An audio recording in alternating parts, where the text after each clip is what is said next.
Price the Lord, hallelujah. Yesu ಕ್ರಿಸ್ತನ ನಾಮದಲ್ಲಿ ಇವತ್ತಿನ ದಿನದಲ್ಲಿ ನಾನು ನಿಮ್ಮೆಲ್ಲರನ್ನು ವಂದಿಸುವವನಾಗಿದ್ದೇನೆ. ಯೇಸು ಕ್ರಿಸ್ತನೇ ಸತ್ಯ ದೇವರು, ನಿತ್ಯ ಜೀವ. ನಾವು ಧ್ಯಾನಿಸಿದ ವಿಷಯವಾಗಿದೆ 1 ಯೋಹನ 5ನೇ ಅಧ್ಯಾಯ 20ನೇ ವಾಕ್ಯದಲ್ಲಿ, ನಮಗಿರುವ ಆತನ ಒಬ್ಬನೇ ದೇವರು, ಆತನ ಈ ಲೋಕದಲ್ಲಿ ಯೇಸು ಕ್ರಿಸ್ತನು ಎಂಬುದು ಆತನ ನಾಮವಾಗಿದೆ. ಯೇಸು ಕ್ರಿಸ್ತನ ನಾಮದಲ್ಲಿ ಎಲ್ಲಾ ಕಾರ್ಯಗಳು ನಡೆಯುವುದನ್ನು ನಮಗೆ ಇವಾಗ ನೋಡ್ಲಿಕ್ಕೆ ಸಿಗ್ತದೆ. ಯಾಕಂದ್ರೆ ಆತನೇ ಸತ್ಯ ದೇವರು, ನಿತ್ಯ ಜೀವವಾಗಿದ್ದಾನೆ. ಪ್ರಿಯರು, ಇವತ್ತಿನ ದಿನದಲ್ಲಿ ನಾವು ಇನ್ನೊಂದು ವಿಷಯದೊಂದಿಗೆ ವಾಕ್ಯ ಭಾಗದಿಂದ ಧ್ಯಾನಿಸುವ.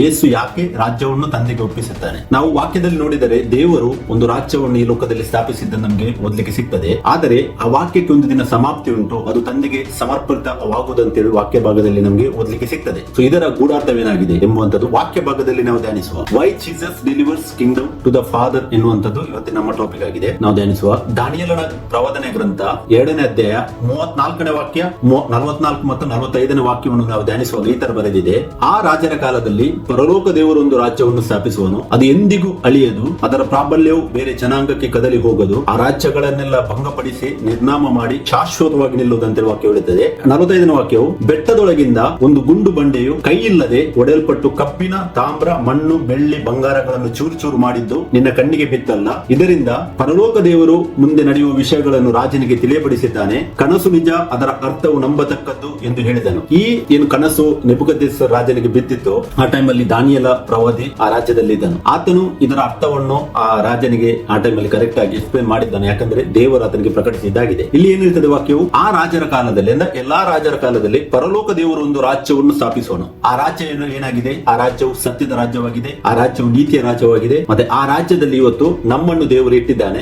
ಮತ್ತೆ ವಾಕ್ಯ ಹೇಳ್ತದೆ ಅದು ಎಂದಿಗೂ ಅಳಿಯದು ಅಂತ ಹೇಳ್ತದೆ ವಾಕ್ಯವು. ಮತ್ತೆ 45ನೇ ವಾಕ್ಯವು ನೋಡಿ, ಅಲ್ಲಿ ಇರ್ತದೆ: ಒಂದು ಗುಂಡು ಬಂಡೆಯು ಕೈಯಿಲ್ಲದೆ ಒಡೆಯಲ್ಪಟ್ಟು, ಅಂದ್ರೆ ಯಾರ ಆಧಾರವಿಲ್ಲದೆ ಆ ಒಂದು ಮೂರ್ತಿಗೆ ಬಡಿಯುವಂತದ್ದನ್ನು ನಮಗೆ ವಾಕ್ಯದಲ್ಲಿ ಓದ್ಲಿಕ್ಕೆ ಸಿಗ್ತದೆ. ಅಂದರೆ ಇದರ ಅರ್ಥ ಏನಂತ ಹೇಳಿದರೆ, ದೇವರು ಸ್ವತಃ ತಾನೇ ಮನುಷ್ಯನಾಗಿ ಈ ಲೋಕಕ್ಕೆ ಬರುವುದನ್ನು ಸೂಚಿಸುವಂತದ್ದಾಗಿದೆ. ಯಾಕಂದ್ರೆ ಯಾರ ಸಹಾಯವಿಲ್ಲದೆ, ಕೈ ಇಲ್ಲದೆ ಆ ಗುಂಡು ಬಂಡೆಯು ಒಡೆಯಲ್ಪಟ್ಟು ಆ ಒಂದು ಮೂರ್ತಿಯನ್ನು, ಅಂದ್ರೆ ಈ ಲೋಕದಲ್ಲಿರುವ ಎಲ್ಲ ರಾಜ್ಯಗಳನ್ನು ಚೂರು ಚೂರಾಗಿ ಮಾಡುವುದನ್ನು ನಮಗೆ ಈ ವಾಕ್ಯದಲ್ಲಿ ಓದಲಿಕ್ಕೆ ಸಿಗ್ತದೆ. ದೇವರ ರಾಜ್ಯವು ಕಣ್ಣಿನಲ್ಲಿ ನೋಡುವಂತದ್ದಲ್ಲ, ದೇವರ ರಾಜ್ಯವು ಸಭೆಯಾಗಿದೆ. ಯಾರು ಸಭೆಯನ್ನು ಸರಿಯಾಗಿ ಅರಿತಿದ್ದಾರೆ ಅವರಿಗೆ ಗೊತ್ತುಂಟು ಸಭೆ ಎಂದರೆ ಏನಂತೇಳಿ. ಸಭೆ ಎಂದರೆ ದೇವರ ರಾಜ್ಯ. ಅದಕ್ಕೆ ದೇವರ ರಾಜ್ಯದಲ್ಲಿ ದೇವರ ನಿಯಮಗಳಲ್ಲೇ ನಾವು ಮುಂದಕ್ಕೆ ಹೋಗಬೇಕೆಂದು ನಾವು ತುಂಬಾ ವಿಷಯಗಳನ್ನು ಧ್ಯಾನಿಸಿದ್ದೇವೆ. ಸೊ ಇವತ್ತು ಇಲ್ಲಿ ದಾನಿಯೇಲನ ಪ್ರವಾದನ ಗ್ರಂಥದಲ್ಲಿ ಆಲ್ರೆಡಿ ವಾಕ್ಯ ಏನ್ ಹೇಳ್ತದೆ?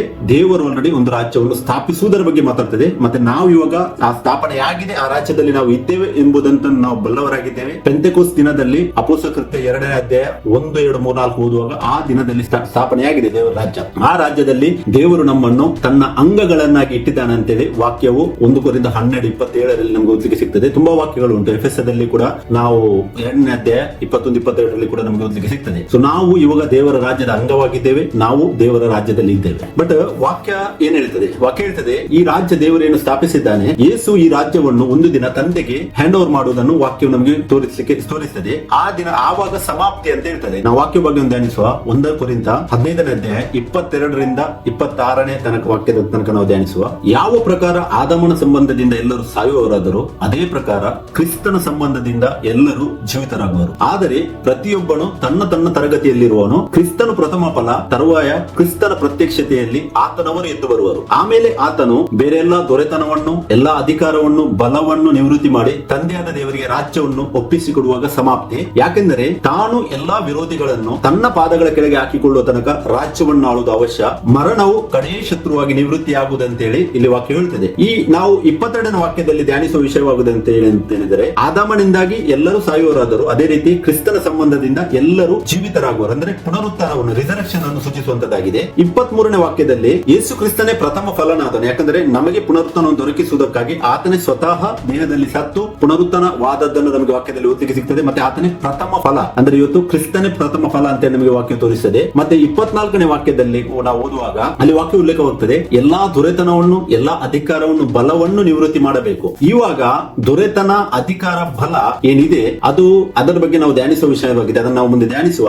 ಮತ್ತೆ 25ನೇ ವಾಕ್ಯದಲ್ಲಿ ನೋಡಿ, ತಾನು ಎಲ್ಲಾ ವಿರೋಧಿಗಳನ್ನು ತನ್ನ ಪಾದಗಳ ಕೆಳಗೆ ಹಾಕುವ ತನಕ ರಾಜ್ಯವನ್ನು ಆಳುವುದು ಅವಶ್ಯ ಅಂತ ಹೇಳ್ತದೆ. ಅಂದ್ರೆ ಯೇಸುವಾಗಿ ಆತನು ಎಲ್ಲಾ ವಿರೋಧಿಗಳನ್ನು ತನ್ನ ಪಾದಗಳ ಕೆಳಗೆ ಹಾಕುವ ತನಕ ಆತನು ರಾಜ್ಯವನ್ನು ಆಳೋದು ಅವಶ್ಯವಾಗಿದೆ ಅಂತ ವಾಕ್ಯ ಹೇಳ್ತದೆ. ಮತ್ತೆ 26ನೇ ವಾಕ್ಯ ನೋಡಿ, ಮರಣವು ಕಡೇ ಶತ್ರುವಾಗಿ ನಿವೃತ್ತಿ ಆಗುವುದಂತೆ ವಾಕ್ಯ ಹೇಳುತ್ತದೆ. ಸೊ ಈ ಎಲ್ಲ ವಾಕ್ಯಗಳಲ್ಲಿ ನಾನು ಇದನ್ನು ಎಕ್ಸ್ಪ್ಲೇನ್ ಮಾಡ್ಲಿಕ್ಕೆ ಹೋದರೆ ತುಂಬಾ ದೊಡ್ಡ ಮೆಸೇಜ್ ಆಗ್ತದೆ. ಇದು ಅದನ್ನ ನಾವು ಸ್ವಲ್ಪ ಸ್ಪಷ್ಟವಾಗಿ ಚೊಕ್ಕವಾಗಿ ನಾವು ವಾಕ್ಯದ ಭಾಗದಲ್ಲಿ ಧ್ಯಾನಿಸುವ. ನೋಡಿ, ಆ ವಾಕ್ಯವನ್ನು ನಾವು ನೋಡಿದೆ 25ನೇ ವಾಕ್ಯದಲ್ಲಿ, ತನ್ನ ಎಲ್ಲಾ ವಿರೋಧಿಗಳನ್ನು ತನ್ನ ಪಾದಗಳನ್ನು ರಾಜ್ಯವನ್ನು ಆಳುವುದು ಅವಶ್ಯ. ಇವಾಗ ಯೇಸು ರಾಜ್ಯವನ್ನು ಆಳುವ ಬಗ್ಗೆ ನಾವು ವಾಕ್ಯದಲ್ಲಿ ಧ್ಯಾನಿಸುವ. ಪ್ರಕಟಣೆ 11ನೇ ಅಧ್ಯಾಯ 15ನೇ ವಾಕ್ಯ ಈ ತರ ಹೇಳ್ತದೆ, 7ನೇ ದೇವದೂತನು ತುತ್ತೂರಿಯನ್ನು ಊದಿದನು, ಆಗ ಪರಲೋಕದಲ್ಲಿ ಮಹಾ ಶಬ್ದಗಳುಂಟಾಗಿ ಲೋಕದ ರಾಜ್ಯಾಧಿಕಾರವು ನಮ್ಮ ಕರ್ತನಿಗೂ ಆತನು ಅಭಿಷೇಕಿಸಿದವನಿಗೆ ಉಂಟಾಯಿತು, ಆತನು ಯುಗ ಯುಗಾಂತರಗಳಲ್ಲಿ ರಾಜ್ಯವನ್ನು ಆಳುವನೆಂದು ಹೇಳ್ತದೆ. ಇಲ್ಲಿ ನಾವು ಈ ವಾಕ್ಯದಲ್ಲಿ ನೋಡುವಾಗ ಮಗನು ಏನಾಗಿದ್ದಾನೆ, ಆತನೇ ಯುಗ ಯುಗಾಂತರಗಳಲ್ಲಿ ರಾಜ್ಯವನ್ನು ಆಳುವುದಂತೇಳಿ ವಾಕ್ಯವು ಸ್ಪಷ್ಟವಾಗಿ ಹೇಳ್ತದೆ. ಯಾಕೆ? ನಮ್ಮ ಕರ್ತನಿಗೆ ಆತನು ಅಭಿಷೇಕಿಸಿದವನಿಗೆ, ಅಂದ್ರೆ ಯಾರು? ಯೇಸು ಕ್ರಿಸ್ತನು. ಯೇಸು ಕ್ರಿಸ್ತನಿಗೆ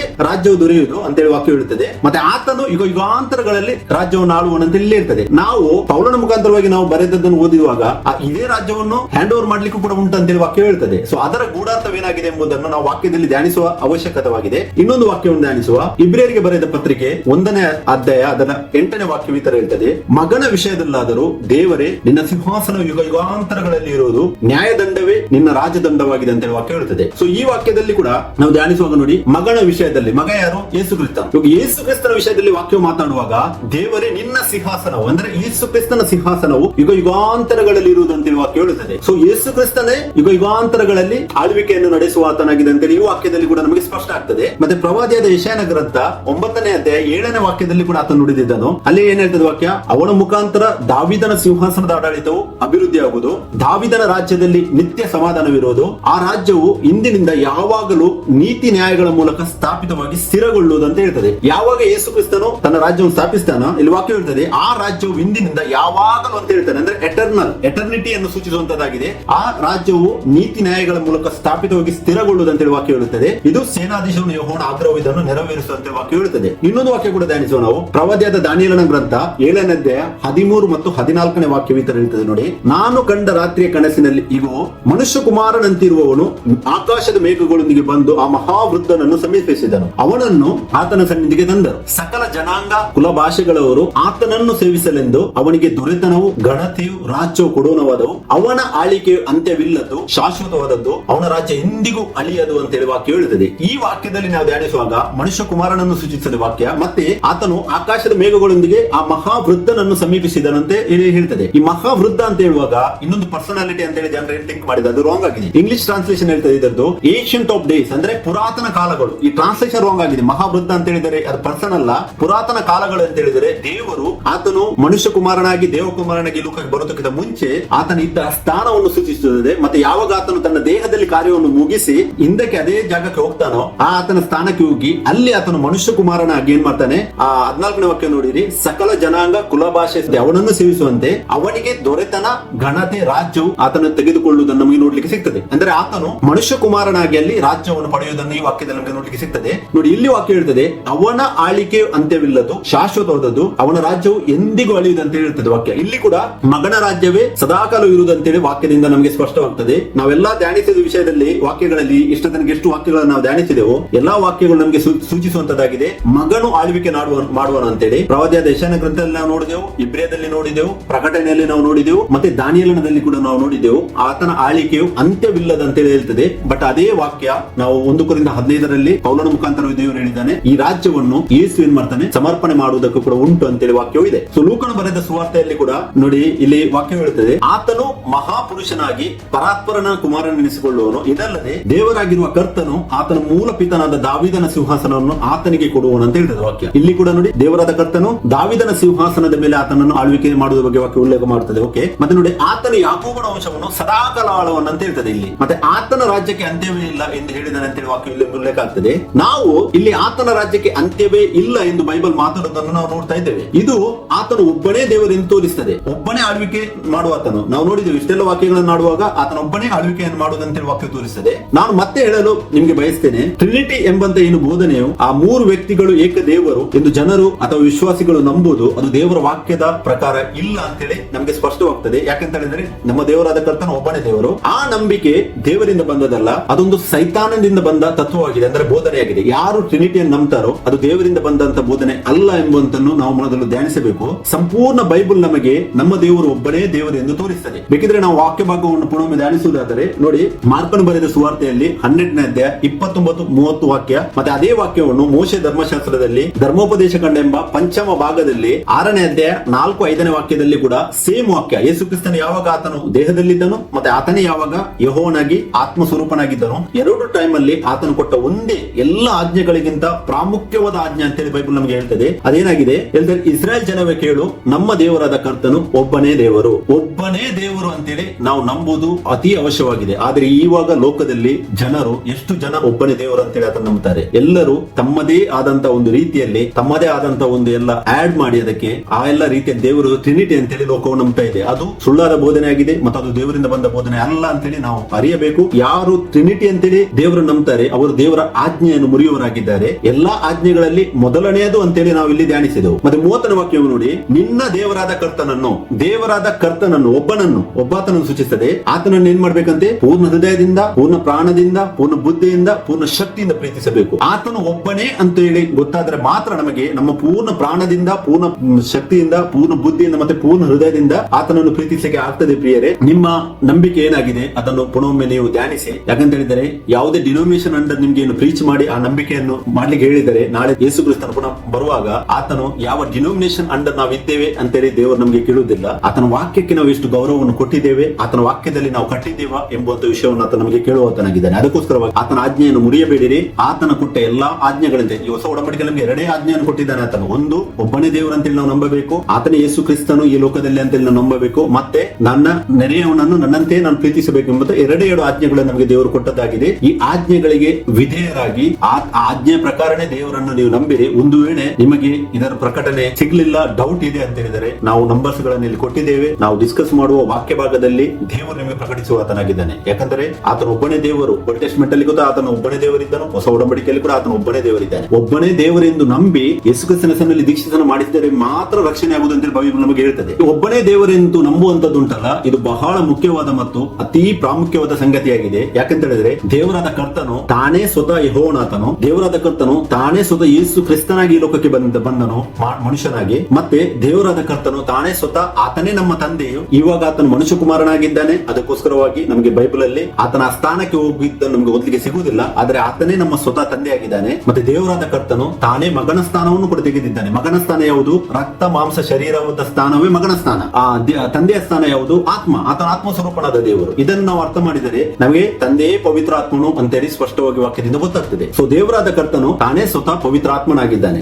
ಈ ಸತ್ಯವನ್ನು ಯಾರು ನಂಬುತ್ತಾರೆ ಮತ್ತೆ ಅವರು ಯೇಸು ಕ್ರಿಸ್ತನ ದೀಕ್ಷಾಸನ ಮಾಡುತ್ತಾರೆ ಅವರಿಗೆ ಮಾತ್ರ ರಕ್ಷಣೆ ಆಗುವುದು ಅಂತೇಳಿ ಬೈಬಲ್ ಸ್ಪಷ್ಟವಾಗಿ ತೋರಿಸ್ತದೆ. ಪ್ರಿಯರೇ, ಮತ್ತೆ ನೋಡಿ, ಇಲ್ಲದಿದ್ದರೆ 2 ಕೊರಿಂಥದಲ್ಲಿ 2ನೇ ಅಧ್ಯಾಯ 11ನೇ ವಾಕ್ಯದಲ್ಲಿ ಪೌಲನು ಎಚ್ಚರಿಸಿದ್ದಾನೆ. ವಾಕ್ಯದಲ್ಲಿ ನಾನು ಓದಿ ಬಯಸ್ತೇನೆ ನೋಡಿ, ಈ ತರ ಹೇಳ್ತದೆ, ಸೈತಾನನು ನಮ್ಮನ್ನು ವಂಚಿಸಿ ನಷ್ಟಪಡಿಸಬಾರದು, ಅವನ ಆಲೋಚನೆಗಳನ್ನು ನಾವು ಅರಿಯದವರಲ್ಲ ಅಂತೇಳಿ ಹೇಳಿದ್ದಾನೆ. ಅಂದರೆ ನಾವು ಒಬ್ಬನೇ ದೇವರೆಂದು ನಂಬಬೇಕು. ಇಲ್ಲದಿದ್ದರೆ ಇವಾಗ ಏನು ಈ ಟ್ರಿನಿಟಿ ಎಂಬ ಬೋಧನೆಯನ್ನು ಆತನು ತಂದಿದ್ದಾನೆ ಅದು ದೇವರ ಆಜ್ಞೆಗೆ ವಿರೋಧವಾದದ್ದನ್ನು. ಯಾವ ತರ ಆದಾಮನು ಪಾಪ ಮಾಡಿದನೋ ಅದೇ ರೀತಿಯಾಗಿ ದೇವರ ರಾಜ್ಯದಲ್ಲಿ ಕೂಡ ಜನರು ಸುಳ್ಳನ್ನು ಹಿಂಬಾಲಿಸುವವರಾಗಿದ್ದಾರೆ. ಆದರೆ ದೇವರು ಸತ್ಯವನ್ನು ಸ್ಥಾಪಿಸಿದ್ದಾನೆ. ಆತನೇ ಮನುಷ್ಯನಾಗಿ ಮಾನವನಾಗಿ ಲೋಕಕ್ಕೆ ಬಂದು ನಮಗೆ ರಕ್ಷಣೆಯನ್ನು ಕೊಟ್ಟಿದ್ದಾನೆ ಎಂಬುವಂತ ಸತ್ಯವನ್ನು ನೀವು ಅರಿಯಬೇಕು. ಇಲ್ಲದಿದ್ದರೆ 2 ಕೊರಿಂಥ 11ನೇ ವಾಕ್ಯದ ಪ್ರಕಾರ ಆ ಸೈತಾನನ ಆಲೋಚನೆಗಳು ಅಂದ್ರೆ ಆತನನ್ನು ನಮ್ಮನ್ನು ವಂಚಿಸಿ ನಷ್ಟಪಡಿಸದಂತೆ ನಿಮ್ಮನ್ನೇ ನೀವು ರಕ್ಷಿಸಿಕೊಳ್ಳಿ ಎಂದು ಪುನೊಮ್ಮೆ ನಿಮ್ಮನ್ನು ವಾಕ್ಯದಿಂದ ನಾವು ಎಚ್ಚರಿಸುವನಾಗಿದ್ದೇನೆ. ನೋಡಿ, ಪೂರ್ಣ ಬೈಬಲ್ ನಮಗೆ ತೋರಿಸ್ತದೆ ನಮ್ಮ ದೇವರಾದ ಕರ್ತನು ಒಬ್ಬನೇ ದೇವರೆಂದು. ಬನ್ನಿ ಬೈಬಲ್ ವಚನಗಳನ್ನು, ಕೆಲವೊಂದು ವಚನಗಳನ್ನು ನಾವು ಧ್ಯಾನಿಸುವ. ಯೆಶಾಯನ ಬರೆದ ಗ್ರಂಥದಲ್ಲಿ ನೋಡಿ 9ನೇ ಅಧ್ಯಾಯ 6ನೇ ವಾಕ್ಯ ಹೇಳುತ್ತದೆ, ಒಂದು ಮಗು ನಮಗಾಗಿ ಹುಟ್ಟಿದೆ ಅಷ್ಟೇ, ವರದ ಮಗನು ನಮಗೆ ದೊರೆತನು, ಆಡಳಿತವು ಅವನ ಬಾವಿನ ಮೇಲೆ ಇರೋದು, ಆತನೇ ಅದ್ಭುತ ಸ್ವರೂಪನು, ಆಲೋಚನಕರ್ತನು, ಪರಾಕ್ರಮದ ದೇವರು, ನಿತ್ಯನಾದ ತಂದೆ, ಸಮಾಧಾನ ಪ್ರಭು ಎಂಬುದು ಅವನ ಹೆಸರು. ಇಲ್ಲಿ ನಾವು ಎಲ್ಲಾ ಗುಣಗಳು ಯೇಸು ಕ್ರಿಸ್ತನು ಯಾವಾಗ ಆತನ ಲೋಕದಲ್ಲಿ ಮಗುವಾಗಿ ಜನಿಸ್ತಾನೋ 650 ವರ್ಷಗಳ ಮುಂಚೆಯೇ ದೇವರು ಪ್ರವಾದಿಯಾದ ಯೆಶಾಯನ ಮುಖಾಂತರವಾಗಿ ತಾನು ಈ ಲೋಕಕ್ಕೆ ಬರುವುದನ್ನು ಆತನು ಸೂಚಿಸ್ತಾ ಇದ್ದಾನೆ. ಒಂದು ಮಗು ನಮಗೆ ಹುಟ್ಟುವುದು ಮೊದಲು, ಮಗು ಅಂದರೆ ದೇಹ, ವರದ ಮಗನು ದೊರೆಯುವುದು ಅಂತ ಹೇಳಿದರೆ ಯೆಹೋವನು, ಆತನೇ ಕ್ರಿಸ್ತನಾಗಿ ಈ ಲೋಕಕ್ಕೆ ಬರುವುದನ್ನು ನಮಗೆ ಸೂಚಿಸುತ್ತದೆ ವಾಕ್ಯ. ಆತನೇ ಅದ್ಭುತ ಸ್ವರೂಪನು, ಆತನೇ ಆಲೋಚನಕರ್ತನು, ಆತನೇ ಪರಾಕ್ರಮದ ದೇವರು, ಆತನೇ ನಿತ್ಯನಾದ ತಂದೆ. ನೋಡಿ, ಆತ್ಮ ಸ್ವರೂಪನಾದ ದೇವರೇ ಆ ಮಗುವಾಗಿ ಈ ಲೋಕಕ್ಕೆ ಜನಿಸಿ ಬರುವುದನ್ನು ಈ ವಾಕ್ಯ ಸ್ಪಷ್ಟ ಮಾಡುತ್ತದೆ. ನಮಗೆ ಒಂದೇ ಒಂದು ವಾಕ್ಯ ಸಾಕು ದೇವರು ಒಬ್ಬನೇ ದೇವರು ಅಂತ ಪ್ರೂಫ್ ಮಾಡುವಂತದ್ದು. ನಾನು ಒಂದು 10 ವಾಕ್ಯವನ್ನು ಇಲ್ಲಿ ನಿಮಗೆ ರೆಕಾರ್ಡ್ ಮಾಡಿದ್ದೇನೆ, ನಾನು ಇಲ್ಲಿ ಶೇರ್ ಮಾಡ್ತೇನೆ. ಯಾಕಂತ ಹೇಳಿದ್ರೆ ದೇವರ ಆತ್ಮನು ನಿಮಗೆ ಅದನ್ನು ಪ್ರಕಟಿಸುವುದು ತುಂಬಾ ಅವಶ್ಯಕವಾಗಿದೆ. ಯಾವಾಗ ನೀವು ಒಬ್ಬನೇ ದೇವರೆಂದು ನಂಬುವುದಿಲ್ಲವೋ ರಕ್ಷಣೆ ಸಿಗುವುದಿಲ್ಲ ಪ್ರಿಯರೇ. ಯಾಕಂದ್ರೆ ವಾಕ್ಯವು ಸ್ಪಷ್ಟವಾಗಿ ಉಂಟು, ದೇವರ ಆಜ್ಞೆಯನ್ನು ಮುರಿದವರು ದೇವರ ಜೊತೆ ಒಂದಾಗಲಿಕ್ಕೆ ಸಾಧ್ಯವಿಲ್ಲ ಅಂತೇಳಿ ಪ್ರಕಟಣೆ ಸ್ಪಷ್ಟವಾಗಿ ಹೇಳಿದೆ. ಪ್ರಕಟಣೆ ಏನಿರ್ತದೆ ಹೇಳ್ತದೆ. 22ನೇ ಅಧ್ಯಾಯ 21ನೇ ಅಧ್ಯಾಯ ನಾವು ಧ್ಯಾನಿಸಿದರೆ ಅಲ್ಲಿ ಹೇಳ್ತದೆ ಸುಳ್ಳಾದದೊಂದು ಅಲ್ಲಿ ಸೇರುವುದಿಲ್ಲ ಅಂತ ಹೇಳ್ತದೆ. ಸುಳ್ಳು ಆದದ್ದು ಏನಾಗಿದೆ? ಸುಳ್ಳಾದದ್ದು ತ್ರಿಯೇಕ ಬೋಧನೆ ಎಂದು ಯಾರು ಮಾಡ್ತಾರೆ, ದೇವರು ತ್ರಿಮೂರ್ತಿಗಳು ಅಂತೇಳಿ ಅಥವಾ 3 ವ್ಯಕ್ತಿಗಳು ಒಬ್ಬ ದೇವರು ಅಂತೇಳಿ ಯಾರು ಇವಾಗ ಬೋಧನೆ ಮಾಡ್ತಾರೆ, ಅದು ಸುಳ್ಳಾದ ಬೋಧನೆ ಆಗಿದೆ. ಆ ಸುಳ್ಳಾದ ಬೋಧನೆಯನ್ನು ನಂಬಿದವರು ದೇವರ ಜೊತೆ ಒಂದಾಗ್ಲಿಕ್ಕೆ ಆಗುವುದಿಲ್ಲ ಎಂಬುವಂತ ವಿಷಯವನ್ನು ನೀವು ಮನವರಿಕೆ ಮಾಡಿ. ಈ ವಾಕ್ಯ ಯೆಶಾಯ 9:6 ಕೂಡ ಆತನು ಸ್ಪಷ್ಟವಾಗಿ ತೋರಿಸ್ತಾ ಇದ್ದಾನೆ. ಯಾಕಂದ್ರೆ ಯೇಸು ಕ್ರಿಸ್ತನೇ ಎಲ್ಲ ಆಗಿದ್ದಾನೆ ಅಂತ ಈ ವಾಕ್ಯದಲ್ಲಿ ನಮಗೆ ದಾನಿಗೆ ಸಿಗ್ತದೆ. ಮತ್ತೆ ಜಕರ್ಯ 14:9 ಕೂಡ ನಾವು ವಾಕ್ಯವನ್ನು ಧ್ಯಾನಿಸುವುದಾದರೆ ಅಲ್ಲಿ ಕೂಡ ವಾಕ್ಯ ಹೇಳುತ್ತದೆ, ಯೆಹೋವನು ಭೂಲೋಕಕ್ಕೆಲ್ಲ ರಾಜನಾಗಿರುವನು, ಆ ದಿನದಲ್ಲಿ ಯೆಹೋವನೊಬ್ಬನೇ ದೇವರೆಂದು ಆತನ ಹೆಸರೊಂದೇ ಸ್ತುತ್ಯವೆಂದು ಎಲ್ಲರಿಗೂ ತಿಳಿದಿರುವುದು ಅಂತೇಳಿ ವಾಕ್ಯ ಹೇಳುತ್ತದೆ. ನೋಡಿ, ಇಲ್ಲಿ ಕೂಡ ಯೆಹೋವನು ಭೂಲೋಕಕ್ಕೆಲ್ಲ ರಾಜನಾಗಿರುವನು ಅಂತೇಳಿ ವಾಕ್ಯ ಹೇಳುತ್ತದೆ. ಆ ದಿನದಲ್ಲಿ ಯೆಹೋವನು ಒಬ್ಬನೇ, ವಾಕ್ಯ ಉಂಟು ನೋಡಿ, ಒಬ್ಬನೇ ದೇವರೆಂದು ಆತನ ಹೆಸರೊಂದೇ ಸ್ತುತ್ಯವೆಂದು. ಆತನ ಹೆಸರು ಯಾವುದು? ಯೇಸು ಕ್ರಿಸ್ತನು. ಈ ಲೋಕದಲ್ಲಿ ನಮಗೆ ಕೊಡಲ್ಪಟ್ಟ ನಾಮವಾಗಿದೆ. ಇದೆಲ್ಲಿಂದ ಬಂದ ನಾಮ? ಈ ಲೋಕದಿಂದ ಬಂದದಲ್ಲ, ಇದು ಪರಲೋಕದಿಂದ ದೇವರು ತಾನೇ ಸ್ವತಃ ಆ ನಾಮವನ್ನು ತೆಗೆದುಕೊಂಡು ಈ ಲೋಕಕ್ಕೆ ಬಂದಿದ್ದನು, ಯೇಸು ಅಂತೇಳಿ. ಆ ಯೇಸು ಎಂಬಂತ ಹೆಸರೊಂದೇ ಸ್ತುತ್ಯವೆಂದು ಎಲ್ಲರಿಗೂ ತಿಳಿಯುವುದು ಅಂತೇಳಿ ವಾಕ್ಯವು ಇಲ್ಲಿ ಸ್ಪಷ್ಟವಾಗಿ ನಮಗೆ ತೋರಿಸ್ತಾ ಇದೆ. ಮತ್ತೆ ಮಲಾಕಿ 3:1 ಕೂಡ ನಾವು ಧ್ಯಾನಿಸುವಾಗ ನೋಡಿ ವಾಕ್ಯ ಈ ತರ ಹೇಳ್ತದೆ, ಈಗೋ ನನ್ನ ದೂತನನ್ನು ಕಳಿಸುತ್ತೇನೆ, ಆತನು ನನ್ನ ಮುಂದೆ ದಾರಿಯನ್ನು ಸರಿ ಮಾಡುವನಂತೇಳಿ ವಾಕ್ಯ ಹೇಳುತ್ತದೆ. ಮತ್ತೆ ನೀವು ಹಂಬಲಿಸುವ ಕರ್ತನು ತನ್ನ ಆಲಯಕ್ಕೆ ಪಕ್ಕನೆ ಬರುವನು, ಆಹಾ ನಿಮಗೆ ಇಷ್ಟನಾದ ಒಡಂಬಡಿಕೆಯ ದೂತನು ಕೈತರುತ್ತಾನೆ, ಇದು ಸೇನಾಧೀಶ್ವರರ ಯೆಹೋವನ ನುಡಿ. ನೋಡಿ, ಇಲ್ಲಿ ವಾಕ್ಯವು ಧ್ಯಾನಿಸಿ ಸರಿಯಾಗಿ, ಈಗೋ ನನ್ನ ದೂತನನ್ನು ಕಳಿಸ್ತಾನೆ ಅಂತ, ನನ್ನ ದೂತನನ್ನು ಕಳಿಸ್ತಾನೆ ಅಂತೇಳಿ ಯೆಹೋವನ ಹೇಳ್ತಾ ಇದ್ದಾನೆ. ಮತ್ತೆ ಯೆಹೋವನ ಹೇಳ್ತಾನೆ, ಆತನು ನನ್ನ ಮುಂದೆ ದಾರಿಯನ್ನು ಸರಿ ಮಾಡುವನಂತ ಹೇಳ್ತಾನೆ. ಅಂದ್ರೆ ಯಾರು? ಯೆಹೋವನೇ ಲೋಕಕ್ಕೆ ಬರುವುದಂತೇಳಿ ಈ ವಾಕ್ಯದಲ್ಲಿ ಸ್ಪಷ್ಟ ಆಗ್ತದೆ. ನನ್ನ ಮುಂದೆ ಅಂತೇಳಿ ಹೇಳಿದ್ದಾನೆ ಆತನು. ಮತ್ತೆ ನೀವು ಅಂಬಲಿಸುವ ಕರ್ತನು ತನ್ನ ಆಲಯಕ್ಕೆ ಪಕ್ಕಕ್ಕೆ ಬರುವನು ಅಂತ ಹೇಳ್ತದೆ. ತನ್ನ ಆಲಯ ಅಂತೇಳಿ ಏನನ್ನು ಸೂಚಿಸ್ತಾ ಇದ್ದಾನೆ? ನಮ್ಮ ದೇಹವನ್ನು ಸೂಚಿಸ್ತಾ ಇದ್ದಾನೆ. ಕೈಯಲ್ಲಿ ಕಟ್ಟಿದ ಗುಡಿಯಲ್ಲ, ನಮ್ಮ ಈ ದೇಹದ ಒಳಗೆ ಆತನು ಪಕ್ಕನೆ ಬರುವನು ಅಂತ ಹೇಳ್ತಾನೆ. ಆತನು ಸಮರ್ಪಿತನಾಗಿದ್ದರಿಂದ ಇವತ್ತು ನಮ್ಮ ಒಳಗೆ ಬಂದು ವಾಸ ಮಾಡ್ತಾನೆ ಅಂತೇಳಿ ನಮಗೆ ಸ್ಪಷ್ಟವಾಗಿ ವಾಕ್ಯದಲ್ಲಿ ಗೊತ್ತುಂಟು. ಸೊ ಈ ಮಲಕಿ 3:1 ಕೂಡ ಒಬ್ಬನೇ ದೇವರು ಅಂತ ಹೇಳಿ ಸ್ಪಷ್ಟ ಆಗ್ತದೆ. ಯೋಹಾನ 3:13 ನೋಡಿ, ಪರಲೋಕದಿಂದ ಇಳಿದು ಬಂದವನೇ ಅಂದರೆ ಮನುಷ್ಯ ಕುಮಾರನೇ ಹೊರತು ಮತ್ತಾರು ಪರಲೋಕಕ್ಕೆ ಹೇರಿ ಹೋಗದವನಲ್ಲ ಅಂತ ಹೇಳಿ ವಾಕ್ಯ ಹೇಳ್ತದೆ. ಅಂದ್ರೆ ಮನುಷ್ಯ ಕುಮಾರನ ಆತನು ಒಬ್ಬನೇ ಇಳಿದು ಬಂದವನೇ, ಅಂದ್ರೆ ಮನುಷ್ಯ ಕುಮಾರನ ಹೊರತು ಮತ್ತಾರು ಏರಿ ಹೋಗಿಲ್ಲ, ಒಬ್ಬನನ್ನೇ ಸೂಚಿಸುವಂತದ್ದಾಗಿದೆ. ಆತನೇ ಇಳಿದು ಬಂದಿದ್ದಾನೆ ಮನುಷ್ಯನಾಗಿ, ಮತ್ತೆ ಆತನೇ ಮನುಷ್ಯ ಕುಮಾರನಾಗಿ ಇವಾಗ ಏರಿ ಹೋಗಿದ್ದಾನೆ ಅಂತೇಳಿ ವಾಕ್ಯವು ಸ್ಪಷ್ಟವಾಗಿ ನಮಗೆ ತೋರಿಸ್ತಾ ಉಂಟು. ಯೋಹಾನ 20:28 ತೋಮನು ನೋಡಿ ಆತನಿಗೆ ಹೇಳ್ತಾನೆ, ನನ್ನ ಸ್ವಾಮಿ ನನ್ನ ದೇವರು ಎಂದು ಹೇಳಿದನು, ನನ್ನ ಕರ್ತನೆ ನನ್ನ ದೇವರೇ ಅಂತೇಳಿ ಆತನು ಉಲ್ಲೇಖ ಮಾಡಿದ್ದಾನೆ. ಇಂಗ್ಲಿಷ್ ಅಲ್ಲಿ my lord my god, lord ಅಂತ ಹೇಳಿದ್ರೆ ಕರ್ತನು. ಆತನು ಯೇಸು ಕ್ರಿಸ್ತನಿಗೆ ಯಾವಾಗ ಆತನ ಪುನರುತ್ಥಾನವಾಗಿ ಪುನಃ ಬಂದು ಸಿಗ್ತಾನೋ ಆ ಟೈಮಲ್ಲಿ ನೋಡಿ ತೋಮನು ಸ್ಪಷ್ಟವಾಗಿ ಹೇಳ್ತಾನೆ, ನನ್ನ ದೇವರೇ ನನ್ನ ಕರ್ತನೆ ಅಂತೇಳಿ. ಕರ್ತನು ದೇವರು ಒಂದೇ ಆಗಿದ್ದಾನೆ. ಆತನ ಕರ್ತನೆ ಯಾಕೆ? ಸೃಷ್ಟಿಕರ್ತನು. ಆತನೇ ದೇವರು, ಆತನ ಸೃಷ್ಟಿಯ ಮೂಲ ಕಾರಣ. ಅದಕ್ಕೋಸ್ಕರ ಆತನನ್ನು ಕರ್ತನು ಅಂತೇಳಿ ನಾವು ಕರಿತೀವಿ, ಸೃಷ್ಟಿಕರ್ತನು. ಸೊ ಯೋಹಾನ 20:28 ಕೂಡ ಯೋಹಾನನು ಸ್ಪಷ್ಟವಾಗಿ ಆತನ ಇಲ್ಲಿ ಕನ್ಫೆಸ್ ಮಾಡ್ತಾ ಇದ್ದಾನೆ, ನನ್ನ ಕರ್ತನೆ ನನ್ನ ದೇವರೇ ಅಂತೇಳಿ. 1 ತಿಮೋಥಿ 3:16 ನಾವು ಓದುವಾಗ ಇಲ್ಲಿ ವಾಕ್ಯ ಹೇಳುತ್ತದೆ, ದೇವ ಭಕ್ತಿಗೆ ಆಧಾರವಾಗಿರುವ ಸತ್ಯಾರ್ಥವು ಗಂಭೀರವಾದದ್ದೆಂಬುದಕ್ಕೆ ನಾವೆಲ್ಲರೂ ಒಪ್ಪಿಕೊಳ್ಳುತ್ತೇವೆ ಅಂತ ಹೇಳ್ತೇವೆ. ಇಲ್ಲಿ ಪೌಲನ ಮುಖಾಂತರವಾಗಿ ತಿಮೋಥೆನಿಗೆ ಬರೆಯುವಾಗ ಆತನು ಬರೀತಾನೆ, ದೇವ ಭಕ್ತಿಗೆ ಆಧಾರವಾಗಿರುವ ಸತ್ಯಾರ್ಥವು ಅಂದ್ರೆ ಈ ಸತ್ಯವೇನಿದೆ ಅದು ಗಂಭೀರವಾದದ್ದಾಗಿದೆ, ಅದನ್ನು ನಾವು ಅರಿಯಬೇಕು ವಾಕ್ಯದಿಂದ. ಯಾಕಂದ್ರೆ ದೇವರ ಆತ್ಮನು ತನ್ನ ವಾಕ್ಯದಿಂದ ನಮಗೆ ಪ್ರಕಟಿಸುವನಾಗಿದ್ದಾನೆ. ಅದೇನಾಗಿದೆ? ಆತನು ಶರೀರಧಾರಿಯಾಗಿ ಪ್ರತ್ಯಕ್ಷನಾದನು. ಅಂದ್ರೆ ಆತನು ಅಂತೇಳಿ ಈ ಟ್ರಾನ್ಸ್ಲೇಷನ್ ಇದೆ. ಇನ್ನೊಂದು ಟ್ರಾನ್ಸ್ಲೇಷನ್ ಅಲ್ಲಿ ದೇವರು ಶರೀರಧಾರಿಯಾಗಿ ಪ್ರತ್ಯಕ್ಷನಾಗಿದ್ದನು. ದೇವರೇ ಶರೀರಧಾರಿ ಆಗುವುದನ್ನು ಕೂಡ ವಾಕ್ಯವನ್ನು ಇಲ್ಲಿ ನಮಗೆ ತೋರಿಸ್ತಾ ಉಂಟು. ಮತ್ತೆ ಆತ್ಮ ಸಂಬಂಧವಾಗಿ ಕೂಡ ಆತನೇ ಎಂದು ಸ್ಥಾಪಿಸಲ್ಪಟ್ಟನು. ನೋಡಿ, ಶರೀರದ ಸಂಬಂಧವಾಗಿ ಕೂಡ ಆತನೇ, ಆತ್ಮ ಸಂಬಂಧವಾಗಿ ಕೂಡ ಆತನೇ. ಶರೀರವನ್ನು ಧರಿಸಿದ್ದರಿಂದ ಎಲ್ಲ ಕನ್ಫ್ಯೂಷನ್ ಇವಾಗ ಜನರಿಗೆ. ಬಟ್ ಆ ಜನರಿಗೆ ಇಷ್ಟು ಒಂದು ಅರ್ಥ ಮಾಡಬಹುದು ನಮಗೆ. ಯಾಕಂದ್ರೆ ಓಲ್ಡ್ ಟೆಸ್ಟ್ಮೆಂಟ್ ಅಲ್ಲಿ ಯೆಹೋವನು ಹೇಳ್ತಾನೆ, ನನ್ನ ಹೊರತು ಬೇರೆ ದೇವರಿಲ್ಲ ಅಂತ ಹೇಳಿದ ದೇವರು ಹೊಸ ಒಡಂಬಡಿಕೆಯಲ್ಲಿ ಬರುವಾಗ ಆತನ ಕ್ರಿಯೆಗೆ ಹೇಗೆ ಆಗುವುದು? ಸ್ವಲ್ಪ ನಮಗೆ ಒಂದು ಕ್ವಶನ್ ಅನ್ನು ನಾವು ಕೇಳಿದರೆ ಅಲ್ಲೇ ಆನ್ಸರ್ ಉಂಟು ನಮಗೆ. ಈ ಸೃಷ್ಟಿಕರ್ತನು ಎಲ್ಲಾ ಸೃಷ್ಟಿ ಈ ಒಂದು ಯೂನಿವರ್ಸ್ ಅನ್ನು ರಚಿಸಿದ ದೇವರು ಆತನು ಒಬ್ಬನು ಆಗಿರುವುದರಿಂದ ಮಾತ್ರ ಈ ಎಲ್ಲಾ ಸೃಷ್ಟಿಯನ್ನು ಮಾಡ್ಲಿಕ್ಕೆ ಆತನಿಗೆ ಸಾಧ್ಯವಾಗಿದೆ ಪ್ರಿಯರೇ. ಒಂದು ವೇಳೆ ಮೂವರು ಅಂತ ಹೇಳಿದರೆ ಅದೊಂದು ನಮ್ಗೆ ಒಂದು ಥಿಂಕ್ ಮಾಡ್ಲಿಕ್ಕೆ ಕೂಡ ಆಗುದಿಲ್ಲ ಅಂತ ಒಂದು ನಂಬಿಕೆಯನ್ನು ದೇವರು ಇವತ್ತು ಸಭೆಯಲ್ಲಿ ಜನರು ನಂಬ್ತಾ ಇದ್ದಾರೆ. ಎಂತ ಒಂದು ಸುಳ್ಳಾದ ಬೋಧನೆ ಆಗಿದೆ. ನೀವೊಂದು ನಿಮ್ಮನ್ನು ವಿವೇಚಿಸಿ ನೋಡಿ. ಇಲ್ಲಿ ಕೂಡ ಆತ್ಮನು ಶರೀರಧಾರಿಯಾಗಿ ಪ್ರತ್ಯಕ್ಷನಾಗಿದ್ದಾನಂತ ವಾಕ್ಯ ಹೇಳ್ತದೆ. ಮತ್ತೆ ಆತ್ಮ ಸಂಬಂಧವಾಗಿ ಆತನೇ ಎಂದು ಸ್ಥಾಪಿಸಲ್ಪಟ್ಟನು. ಒಬ್ಬಾತನನ್ನೇ ಸೂಚಿಸುವಂತದ್ದಾಗಿದೆ. ಆತನ ಒಬ್ಬನೇ. ದೇವದೂತರಿಗೂ ಕೂಡ ಆತನ ಕಾಣಿಸಿಕೊಂಡನಂತ ಹೇಳ್ತದೆ ವಾಕ್ಯ. ಅನ್ಯ ಜನರಲ್ಲಿ ಪ್ರಸಿದ್ಧಿ ಮಾಡಲ್ಪಟ್ಟನಂತ ಹೇಳ್ತದೆ. ಲೋಕದಲ್ಲಿ ಕೂಡ ಆತನ ನಂಬಲ್ಪಟ್ಟನಂತ ಹೇಳಿದೆ. ಯಾಕಂತ ಹೇಳಿದ್ರೆ ಆತನು ಹೆಸರನ್ನು ಇವಾಗ ಹೊಂದಿದ್ದಾನೆ, ಯೇಸು ಕ್ರಿಸ್ತನೆಂಬ. ಅದಕ್ಕಾಗಿ ಆತನು ನಂಬಲ್ಪಟ್ಟನು, ಪ್ರಭಾವ ಸ್ಥಾನದಲ್ಲಿ ಸೇರಿಸಲ್ಪಟ್ಟನು ಅಂತೇಳಿ ವಾಕ್ಯ ಹೇಳುತ್ತದೆ. ಪ್ರಿಯರೇ, ಎಷ್ಟೊಂದು ಡೀಪ್ ಮೀನಿಂಗ್ ಇದೆ ನೋಡಿ ಈ ವಾಕ್ಯದಲ್ಲಿ. ಮತ್ತೆ ಇನ್ನೂ ನಾನು 2-3 ವಾಕ್ಯಗಳನ್ನು ಇನ್ನೂ ನಿಮಗೆ ಶೇರ್ ಮಾಡ್ತೇನೆ ಒಬ್ಬನೇ ದೇವರ ಬಗ್ಗೆ ನೋಡಿ. ಪ್ರಕಟಣೆ 1ನೇ ಅಧ್ಯಾಯ 1ನೇ ಅಧ್ಯಾಯ 8ನೇ ವಾಕ್ಯ ಇದನ್ನು ಹೇಳ್ತದೆ. ಅದನ್ನು ಹೇಳ್ತಾನೆ, ನಾನು ಐ ಆಮ್ ಹೇಳ್ತಾನೆ. ಐ ಆಮ್ ನಾನು ಆದಿಯು ಅಂತ್ಯವು ವರ್ತಮಾನ ಭೂತ ಭವಿಷ್ಯತ್ ಕಾಲಗಳಲ್ಲಿರುವವನು ಸರ್ವಶಕ್ತನು ಆಗಿದ್ದೇನೆಂದು ದೇವರಾದ ಕರ್ತನೆ ಹೇಳ್ತಾನೆ. ಫಸ್ಟ್ ಹೇಳ್ತಾ ಇದ್ದಾನೆ ಆತನು ಐ ಆಮ್ ನಾನು. ಮತ್ತೆ ಹೇಳ್ತಾನೆ ಆತನು ನಾನೇ ಆದಿಯು ಅಂತ್ಯವು. ಆದಿಯಲ್ಲಿ ನಾನಿದ್ದೆ, ಅಂತ್ಯವು ಕೂಡ ನನ್ನಲ್ಲಿ ಆಗುವುದು. ನನ್ನಿಂದಲೇ ಆಗುವುದು ಅಂತೇಳಿ ಆತನ ಹೇಳ್ತಾನೆ. ಯೇಸು ಕ್ರಿಸ್ತನ್ ಹೇಳ್ತಾ ಇದ್ದಾನೆ ವರ್ತಮಾನ, ಭೂತ, ಭವಿಷ್ಯತ್ ಕಾಲ, 3 ಕಾಲಗಳ ಬಗ್ಗೆ ಆತನ ಮಾತಾಡ್ತಾನೆ. ವರ್ತಮಾನ ಯಾವುದು, ಇವಾಗ ಏನ್ ನಡೀತಾ ಇದೆ. ಭೂತ ಏನು, ಆಲ್ರೆಡಿ ಆತನೇ ಹೇಗೆ ಇದ್ದನು. ಮತ್ತೆ ಭವಿಷ್ಯತ್, ಇನ್ನು ಮುಂದೆ ಬರುವ ಕಾಲ ಕೂಡ, ಭವಿಷ್ಯತ್ ಕಾಲಗಳಲ್ಲಿ ಆತನ ಹೇಳ್ತಾನೆ ನಾನೇ ಆತನ, ಎಲ್ಲವೂ ನಾನೇ. ಯೇಸು ಕ್ರಿಸ್ತನ್ ಹೇಳ್ತಾನೆ ನಾನೇ ಆತನು. ಮತ್ತೆ ಆತನ ಹೇಳ್ತಾನೆ ನಾನು ಸರ್ವಶಕ್ತನು. ಈ ಸರ್ವಶಕ್ತನು ಅಂತ ಹೇಳಿ ನಾವು ಆದಿಕಾಂಡ 17:2 ಯೆಹೋವನು ಅಬ್ರಾಮನಿಗೆ ತನ್ನನ್ನು ಪ್ರಕಟಿಸುವುದನ್ನು ನಮಗೆ ಓದಲಿಕ್ಕೆ ಸಿಗ್ತದೆ. ಅಲ್ಲಿ ಕೂಡ ಆತನ ಹೇಳ್ತಾನೆ, ಅಬ್ರಾಮನಿಗೆ ಪ್ರಕಟಿಸುವಾಗ ಯೆಹೋವನು ಹೇಳ್ತಾನೆ ನಾನೇ ಸರ್ವಶಕ್ತನಾದ ದೇವರು ಅಂತ ಹೇಳ್ತಾನೆ. ಅದೇ ಸರ್ವಶಕ್ತನಾದ ದೇವರು ಇಲ್ಲಿ ಪ್ರಕಟಣೆ 1:8 ಯೇಸು ಕ್ರಿಸ್ತನೇ ಪ್ರಕಟಿಸ್ತಾ ಇದ್ದಾನೆ ನಾನೇ ಸರ್ವಶಕ್ತನಾದ ದೇವರು ಅಂತೇಳಿ. ನೋಡಿ ಪ್ರಿಯರೇ, ಎಷ್ಟೊಂದು ಸ್ಪಷ್ಟ ಇದೆ ವಾಕ್ಯ. ಓನ್ಲಿ ಏನಂತ ಹೇಳಿದರೆ ನಿಮಗೆ ವಾಕ್ಯದ ಈ ಗೂಢಾರ್ಥವನ್ನು ಅರಿಯುವುದು ಅವಶ್ಯವಾಗಿದೆ. ಮತ್ತೆ ರೋಮಾಪುರ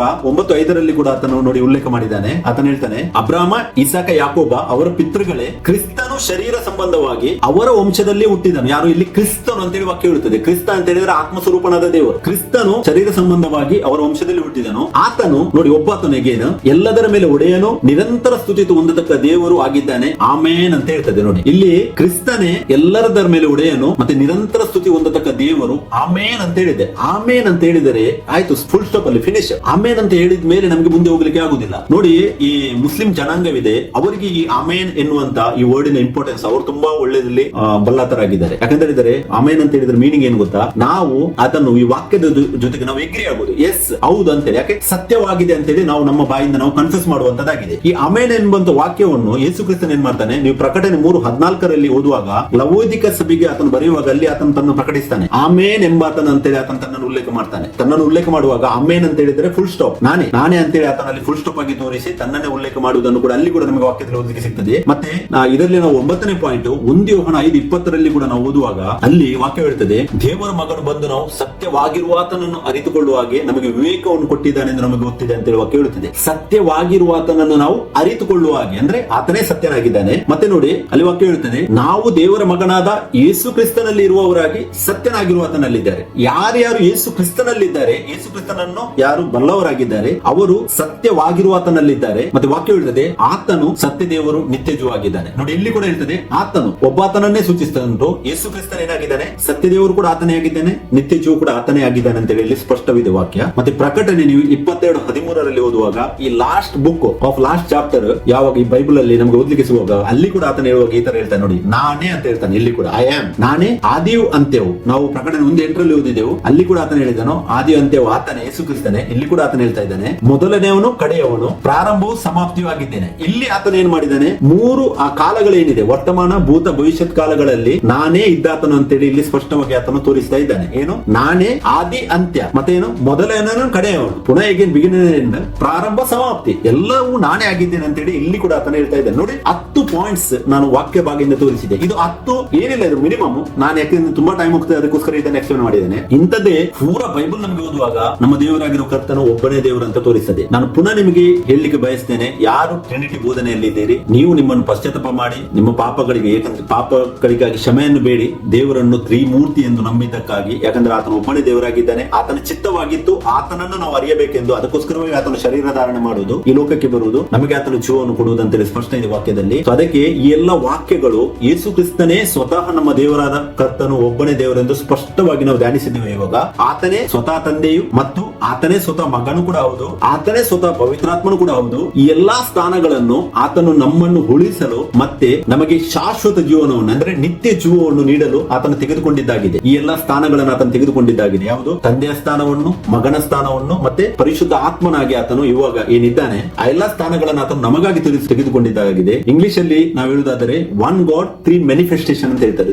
3 ಟೈಪ್ ಇದೆ ಮ್ಯಾನಿಫೆಸ್ಟೇಷನ್. ಮೇನ್ ಆಗಿ ಆತನು ಒಳ್ಳೆ 3 ಅಲ್ಲ, ಆತನ ಎಷ್ಟೋ ವಿಧವಾದ ಮ್ಯಾನಿಫೆಸ್ಟೇಷನ್ ನಮಗೆ ಇದೆ ಬೈಬಲ್ ನಾವು ಓದುವುದಾದರೆ. ಇಬ್ರಿಯದಲ್ಲಿ ತುಂಬಾ ನಮಗೆ ಸಿಗ್ತದೆ. ಸೊ ಅದಕ್ಕೆ ಆತನು ಒಬ್ಬನೇ ದೇವರು ಎಂಬುವಂತದ್ದನ್ನು ಸ್ಪಷ್ಟವಾಗಿ ಮನದಟ್ಟು ಮಾಡಿಕೊಳ್ಳಿರಿ. ಇದನ್ನು ಮನದಟ್ಟು ಮಾಡಿಕೊಂಡರೆ ಮಾತ್ರ ನಾವೇನ್ ಟಾಪಿಕ್ ಅನ್ನು ಇವತ್ತು ಡಿಸ್ಕಸ್ ಮಾಡ್ತಾ ಇದ್ದೀವಿ ಇದಕ್ಕೆ ಆನ್ಸರ್ ಸಿಗುವಂತದ್ದಾಗಿದೆ. ಸೊ ಅದಕ್ಕೆ ನಾವು ಇವಾಗ 2ನೇ ಭಾಗದಲ್ಲಿ ನಾವು ಧ್ಯಾನಿಸುವ ಯೇಸು ಯಾಕೆ ರಾಜ್ಯವನ್ನು ತಂದೆಗೆ ಒಪ್ಪಿಸುತ್ತಾನೆ. ನಾವು ನೋಡಿದ ಇವಾಗ ವಾಕ್ಯದಲ್ಲಿ ಏನಂತ ಹೇಳಿದರೆ ಮಗನು ಆಳ್ವಿಕೆ ಮಾಡುವುದಂತೇಳಿ ಎಲ್ಲಾ ವಾಕ್ಯಗಳನ್ನು ನಾವು ಧ್ಯಾನಿಸಿದೆವು. ಮತ್ತೆ ನಮ್ಮ ದೇವರು ಒಬ್ಬನೇ ದೇವರು ಅಂತೇಳಿ ವಾಕ್ಯಗಳನ್ನು ಧ್ಯಾನಿಸಿದೆವು. ಇವಾಗ ನಾವು ಧ್ಯಾನಿಸುವಂತದ್ದಾಗಿದೆ. ವಾಕ್ಯವು ಹೇಳ್ತಾ ಇದೆ ಯೇಸು ತಂದೆಗೆ ರಾಜ್ಯವನ್ನು ಸಮರ್ಪಿಸುವುದು ಅದು ಖಚಿತವಾಗಿದೆ ಅಂತೇಳಿ ವಾಕ್ಯ ಇದೆ, ವಾಕ್ಯ ಭಾಗ ಇದೆ. ಸೊ ಅದು ಯಾಕೆ ಅಂತೇಳಿ ನಾವು ಮುಂದೆ ಧ್ಯಾನಿಸುವ. 1ನೇ ಕೊರಿಂಥ 15ನೇ ಅಧ್ಯಾಯ 27-28 ವಾಕ್ಯ ಈ ತರ ಹೇಳ್ತದೆ, ದೇವರು ಸಮಸ್ತವನ್ನು ಆತನ ಪಾದಗಳ ಕೆಳಗೆ ಹಾಕಿ ಆತನಿಗೆ ಅಧೀನ ಮಾಡಿದ್ದಾನೆಂಬುದಾಗಿ ಹೇಳಿದೆಯಲ್ಲ.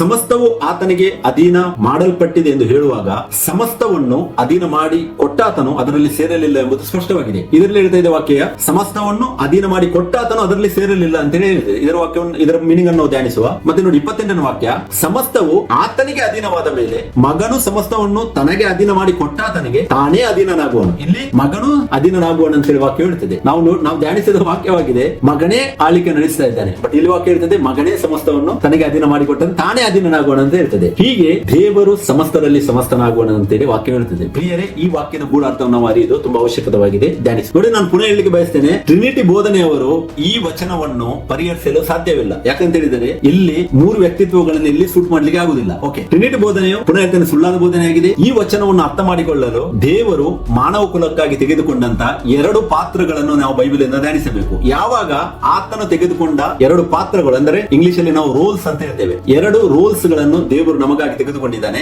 ಯಾವಾಗ ನಮಗೆ ಆ 2 ರೋಲ್ಸ್ ನಮಗೆ ಅರ್ಥವಾಗ್ತದೆ ಆತನು ತೆಗೆದುಕೊಂಡದ್ದು, ಆವಾಗ ನಮಗೆ ಆತನ ಒಬ್ಬನೇ ದೇವರು ಮತ್ತೆ ಈ ಎಲ್ಲಾ ಪ್ರಶ್ನೆಗಳಿಗೆ ನಮಗೆ ಉತ್ತರ ಬೈಬಲ್ ಇಂದ ಸಿಗುವಂತದ್ದಾಗಿದೆ. ನೋಡಿ, ಮೊದಲನೆಯ ಒಂದು ರೋಲ್ ಆಗಿದೆ ಆತನು ತೆಗೆದುಕೊಂಡಿದ್ದನು. ಆತನೇ ಸ್ವತಃ ಮನುಷ್ಯ ಕುಮಾರ ಅಂದ್ರೆ ಯೇಸು. ನಾವು ಮತ್ತೆ 1:21 ಮತ್ತೆ ಲೂಕ 1:31 ಧ್ಯಾನಿಸುವಾಗ ವಾಕ್ಯ ಹೇಳುತ್ತದೆ, ಆ ಮಗು ಯಾವಾಗ ಜನಿಸ್ತದೆ ಈ ಲೋಕದಲ್ಲಿ ಅದಕ್ಕೆ ಯೇಸು ಎಂದು ಹೆಸರಿಡಬೇಕೆಂದು ವಾಕ್ಯವು ನಮಗೆ ತೋರಿಸ್ತದೆ. ಮತ್ತೆ ಎರಡನೇದು, ಆತನೇ ಸ್ವತಃ ದೇವಕುಮಾರ ಅಂದ್ರೆ ಕ್ರಿಸ್ತನು. ಮತ್ತೆ 1:23 ಮತ್ತೆ ಲೂಕ 2:11 ಈ ವಾಕ್ಯದ ಉಲ್ಲೇಖ, ಇದರ ಅರ್ಥವಿದೆ. ಆತನೇ ಕ್ರಿಸ್ತನು, ಆತನೇ ಯೇಸು. ಆದರೆ ಯೇಸು ಎಂಬಂತ ಹೆಸರು ಕೊಟ್ಟಿದ್ದು ಮನುಷ್ಯನಾಗಿದ್ದನು, ಅದಕ್ಕೋಸ್ಕರವಾಗಿ ಮನುಷ್ಯ ಕುಮಾರನಾತನು. ಅದೇ ಆತನೇ ಸ್ವತಃ ದೇವಕುಮಾರನು ಕೂಡ ಆತನೇ ಆಗಿದ್ದಾನೆ ಎಂಬುದನ್ನು ನಮಗೆ ವಾಕ್ಯದಲ್ಲಿ ಧ್ಯಾನಿಸಿಗೆ ಸಿಗ್ತದೆ. ಮೊದಲು ನಾವು ಆತನೇ ಸ್ವತಃ ಮನುಷ್ಯ ಕುಮಾರನೆಂದು ಸೂಚಿಸುವ ವಾಕ್ಯಗಳನ್ನು ವಾಕ್ಯ ಭಾಗದಿಂದ ಧ್ಯಾನಿಸುವ. ನೋಡಿ, ಮನುಷ್ಯ ಕುಮಾರನೆಂದರೆ ಏನು? ಆತನು ಮನುಷ್ಯ ಅಂದ್ರೆ ಆತನು ಮಾನವನ ಮಗ, ಮಾನವನ ಮಗನಾಗಿ ಈ ಲೋಕಕ್ಕೆ ಬರ್ತಾನೆ. ನಮ್ಮ ಹಾಗೆ ರಕ್ತ ಮಾಂಸ ಶರೀರ ಉಳ್ಳಾತನಾಗಿದ್ದಾನೆ. ಆತನೇ ಏನಾಗಿದ್ದಾನೆ? ಆತನ ಮನುಷ್ಯ ಕುಮಾರನಾಗಿದ್ದಾನೆ. ಓಕೆ, ಇದಕ್ಕೆ ವಾಕ್ಯ ಭಾಗ ಏನಾಗಿದೆ? ಇಬ್ರಿಯರಿಗೆ ಬರೆದ ಪತ್ರಿಕೆ 2ನೇ ಅಧ್ಯಾಯ 14ನೇ ವಾಕ್ಯ ಈ ತರ ಹೇಳ್ತದೆ, ಇದಲ್ಲದೆ ಮಕ್ಕಳು ರಕ್ತ ಮಾಂಸಧಾರಿಗಳಾಗಿರುವುದರಿಂದ ಆತನು ಅವರಂತೆ ಆದನು ಅಂತ ಹೇಳ್ತದೆ ವಾಕ್ಯ. ಅಂದ್ರೆ ನಾವು ರಕ್ತ ಮಾಂಸಧಾರಿಗಳಾಗಿರುವುದರಿಂದ ದೇವರು ನಮ್ಮಂತೆ ಆದನು ಅಂತ ಹೇಳ್ತದೆ ವಾಕ್ಯವು. ಸೃಷ್ಟಿಸಿದಲ್ಲ, ಆತನು ನಮ್ಮಂತೆ ಆದದ್ದಂತೇಳಿ ಇಲ್ಲಿ ವಾಕ್ಯ ಹೇಳ್ತದೆ. ಅದೇ ಇಬ್ರಿಯ 10ನೇ ಅಧ್ಯಾಯ 5ನೇ ವಾಕ್ಯವನ್ನು ನಾವು ಧ್ಯಾನಿಸುವಾಗ ಅಲ್ಲಿ ವಾಕ್ಯ ಹೇಳ್ತದೆ, ಆದುದರಿಂದ ಕ್ರಿಸ್ತನು ಭೂಲೋಕಗಳಿಗೆ ಬರುವಾಗ, ಇಲ್ಲಿ ದೇವಕುಮಾರನ ಬಗ್ಗೆ ಮಾತಾಡ್ತದೆ ವಾಕ್ಯ. ಕ್ರಿಸ್ತನ ಯಾರು? ದೇವಕುಮಾರನು. ದೇವಕುಮಾರನು ಭೂಲೋಕಕ್ಕೆ ಬರುವಾಗ ವಾಕ್ಯ ಹೇಳ್ತದೆ, ಯಜ್ಞ ನೈವೇದ್ಯಗಳು ನಿನಗೆ ಇಷ್ಟವಾಗಿರಲಿಲ್ಲ, ನನಗೆ ದೇಹವನ್ನು ಸಿದ್ಧ ಮಾಡಿಕೊಟ್ಟಿ ಅಂತೇಳಿ ವಾಕ್ಯ ಹೇಳ್ತದೆ. ಅಂದ್ರೆ ದೇಹವನ್ನು ತೆಗೆದುಕೊಂಡು ಆತನ ಈ ಲೋಕಕ್ಕೆ ಬರುವುದು ಅಂದ್ರೆ ಆತ್ಮ ಮತ್ತೆ ದೇಹ ಎರಡೇ ಅಂಶಗಳು. ಅದೇ ಮನುಷ್ಯ ಕುಮಾರ, ದೇಹ ಕುಮಾರ ಎಂಬುವಂತದ್ದು ನಮಗೆ ವಾಕ್ಯದಲ್ಲಿ ಸ್ಪಷ್ಟ ಆಗ್ತದೆ. ಯಾಕೆಂತ ಹೇಳಿದ್ರೆ ಆತನು ದೇಹವನ್ನು ಧರಿಸಿದ್ದಾನೆ, ನಮ್ಮಾಗಿ ದೇಹವನ್ನು ಧರಿಸಿದ್ದಾನೆ. ಅದಕ್ಕೋಸ್ಕರವಾಗಿ ಆತನ 2 ಪಾತ್ರಗಳನ್ನು, 2 ರೋಲ್ಸ್ ಗಳನ್ನು ಆತನು ನಿಭಾಯಿಸಿದ್ದನ್ನು ನಮಗೆ ವಾಕ್ಯದಲ್ಲಿ ನೋಡಲಿಕ್ಕೆ ಸಿಗ್ತದೆ. ಮತ್ತೆ ಬರೆದ ಸುವಾರ್ತೆ 1:1ನೇ ವಾಕ್ಯ ಈ ತರ ಹೇಳ್ತದೆ, ಯೇಸು ಕ್ರಿಸ್ತನ ವಂಶಾವಳಿಯು, ಆತನು ದಾವಿದನ ವಂಶದವನು, ದಾವಿದನು ಅಬ್ರಹಾಮನ ವಂಶದವನು ಅಂತೇಳಿ ವಾಕ್ಯ ಹೇಳ್ತದೆ. ಅಂದ್ರೆ ಈ ಮನುಷ್ಯ ಕುಮಾರನಾಗಿ ಆತನು ದಾವಿದನ ವಂಶದಿಂದ ಈ ಲೋಕಕ್ಕೆ ಬರುವುದನ್ನು ನಾವೆಲ್ಲರೂ ಬಲ್ಲತರಾಗಿದ್ದೇವೆ. ಮತ್ತೆ ಈ ವಾಕ್ಯದಲ್ಲಿ ಕೂಡ ನಮಗೆ ನೋಡ್ಲಿಕ್ಕೆ ಸಿಗ್ತದೆ. ಮತ್ತೆ 1ನೇ ಕೊರಿಂಥ 15ನೇ ಅಧ್ಯಾಯ 40ನೇ ವಾಕ್ಯವನ್ನು ನಾವು ಧ್ಯಾನಿಸುವಾಗ ಪೌಲನ ಮುಖಾಂತರವಾಗಿ ದೇವರು ಇಲ್ಲಿ ಈ ತರ ಹೇಳ್ತಾ ಇದ್ದಾರೆ. ನೋಡಿ, ಇದಲ್ಲದೆ ಪರಲೋಕದ ದೇಹಗಳುಂಟು, ಭೂಲೋಕದ ದೇಹಗಳುಂಟು, ಆದರೆ ಪರಲೋಕದ ದೇಹಗಳ ಮಹಿಮೆ ಬೇರೆ, ಭೂಲೋಕದ ದೇಹಗಳ ಮಹಿಮೆ ಬೇರೆ. ಪ್ರಿಯರೇ, ಈ ವಾಕ್ಯದಲ್ಲಿ ನಾವು ಧ್ಯಾನಿಸುವಾಗ ಪೌಲನ್ ಇಲ್ಲಿ ಏನ್ ಹೇಳ್ತಾ ಇದ್ದಾನೆ? 2 ಟೈಪ್ಸ್ ಆಫ್ ಬಾಡೀಸ್ ಬಗ್ಗೆ ಮಾತಾಡ್ತಾನೆ. ಅಂದ್ರೆ ಮನುಷ್ಯ ಕುಮಾರನ ಆತನು ಈ ಲೋಕದಲ್ಲಿ ಇರುವಾಗ ಮಾತ್ರ ಅಲ್ಲ, ಈ ವಾಕ್ಯದಲ್ಲಿ ನಾವು ಧ್ಯಾನಿಸುವುದಾದರೆ ಆತನು ಇವಾಗ ಕೂಡ ಮನುಷ್ಯ ಕುಮಾರನಾಗಿದ್ದಾನೆ. ಮುಂದಿನ ವಾಕ್ಯ ಬೇರೆ ವಾಕ್ಯ ಕೂಡ ಧ್ಯಾನಿಸುವ. ನೋಡಿ, ಪರಲೋಕದಲ್ಲಿ ಕೂಡ ಆತನ ಏನ್ ಮಾಡಿದ್ದಾನೆ? ಆತನು ಇವಾಗ ಮಹಿಮಾ ಶರೀರವನ್ನು ಧರಿಸಿಕೊಂಡಿದ್ದಾನೆ. ಸೊ ಅದಕ್ಕಾಗಿ 2 ಟೈಪ್ಸ್ ಆಫ್ ಬಾಡಿಗಳ ಬಗ್ಗೆ ಮಾತಾಡ್ತಾನೆ ಇಲ್ಲಿ ಪೌಲನು. ಪರಲೋಕದ ದೇಹ, ಭೂಲೋಕದ ದೇಹ. ಆದರೆ ಭೂಲೋಕದ ದೇಹದ ಮಹಿಮೆ ಬೇರೆ, ಪರಲೋಕದ ದೇಹದ ಮಹಿಮೆ ಬೇರೆ ಅಂತೇಳಿ ಆತನು ಉಲ್ಲೇಖ ಮಾಡಿದ್ದಾನೆ. ಸೊ ಅದಕ್ಕೆ ಮನುಷ್ಯ ಕುಮಾರನ ಅಂತ ಹೇಳುವಾಗ ಓನ್ಲಿ ಈ ಲೋಕದಲ್ಲಿ ನಮ್ಮಾಗಿ ಶರೀರವನ್ನು ಧರಿಸಿದ್ದಲ್ಲ, ಪರಲೋಕದಲ್ಲಿ ಕೂಡ ಆತನ ಏನ್ ಮಾಡಿದ್ದಾನೆ? ಇವಾಗ ಅದೇ ದೇವರು ಇವಾಗ ಅಲ್ಲಿ ಕೂಡ ಆತನು ಮನುಷ್ಯ ಕುಮಾರನಾಗಿ ಇರುವುದನ್ನು ನಮಗೆ ವಾಕ್ಯದಲ್ಲಿ ಓದಲಿಕ್ಕೆ ಸಿಗ್ತದೆ. ಲೂಕನು ಬರೆದ ಸುವಾರ್ತೆ 9ನೇ ಅಧ್ಯಾಯ 58ನೇ ವಾಕ್ಯ ಈ ತರ ಹೇಳ್ತದೆ, ಆತನು ಅವನಿಗೆ ನರಿಗಳಿಗೆ ಗುದ್ದುಗಳಿವೆ, ಆಕಾಶದಲ್ಲಿ ಹಾರಾಡುವ ಹಕ್ಕಿಗಳಿಗೆ ಗೂಡುಗಳಿವೆ, ಆದರೆ ಮನುಷ್ಯ ಕುಮಾರನಿಗೆ ತಲೆ ಇಡುವಷ್ಟು ಸ್ಥಳವೂ ಇಲ್ಲ ಎಂದು ಹೇಳಿದನು. ಇಲ್ಲಿ ಆತನು ಯಾವಾಗ ದೇಹದಲ್ಲಿದ್ದನು ತನ್ನನ್ನು ತಾನೇ ಆತನು ಮನುಷ್ಯ ಕುಮಾರನಾಗಿ ತೋರಿಸುವುದನ್ನು ನಮಗೆ ಓದಲಿಕ್ಕೆ ಸಿಗ್ತದೆ. ಆತನೇ ದೇವಕುಮಾರನಾಗಿ ಕೂಡ ತೋರಿಸಿದ ವಾಕ್ಯಗಳು ತುಂಬಾ ಉಂಟು, ಮುಂದೆ ನಾವು ಧ್ಯಾನಿಸುವ. ಓಕೆ, ಸೊ ಮತ್ತೆ ಬರೆದ ಸುವಾರ್ತೆ 16ನೇ ಅಧ್ಯಾಯ 27ನೇ ವಾಕ್ಯದಲ್ಲಿ ಆತನು ಪುನಃ ಬರುವಾಗ ನಮ್ಮನ್ನು ಕರೆದುಕೊಂಡು ಹೋಗುವುದಕ್ಕೆ ಅಲ್ಲಿ ವಾಕ್ಯವೇನು ಹೇಳ್ತದೆ? ಮನುಷ್ಯ ಕುಮಾರನು ತನ್ನ ತಂದೆಯ ಪ್ರಭಾವದೊಡನೆ ತನ್ನ ದೂತರ ಸಮೇತವಾಗಿ ಬರುತ್ತಾನೆ ಅಂತ ಹೇಳ್ತಾನೆ. ಇಲ್ಲಿ ಮನುಷ್ಯ ಕುಮಾರ ಆದರೆ ಕೂಡ ಆತನ ಹೇಳ್ತಾನೆ ತನ್ನ ತಂದೆಯ ಪ್ರಭಾವದೊಡನೆ ಮತ್ತೆ ತನ್ನ ದೂತರ ಸಮಯ. ದೂತರು ಯಾರು? ಮನುಷ್ಯ ಕುಮಾರನ ಆತನದ್ದೇ ದೂತರು. ನೋಡಿ, ತನ್ನ ದೂತರ ಸಮೇತವಾಗಿ ಬರುವನು.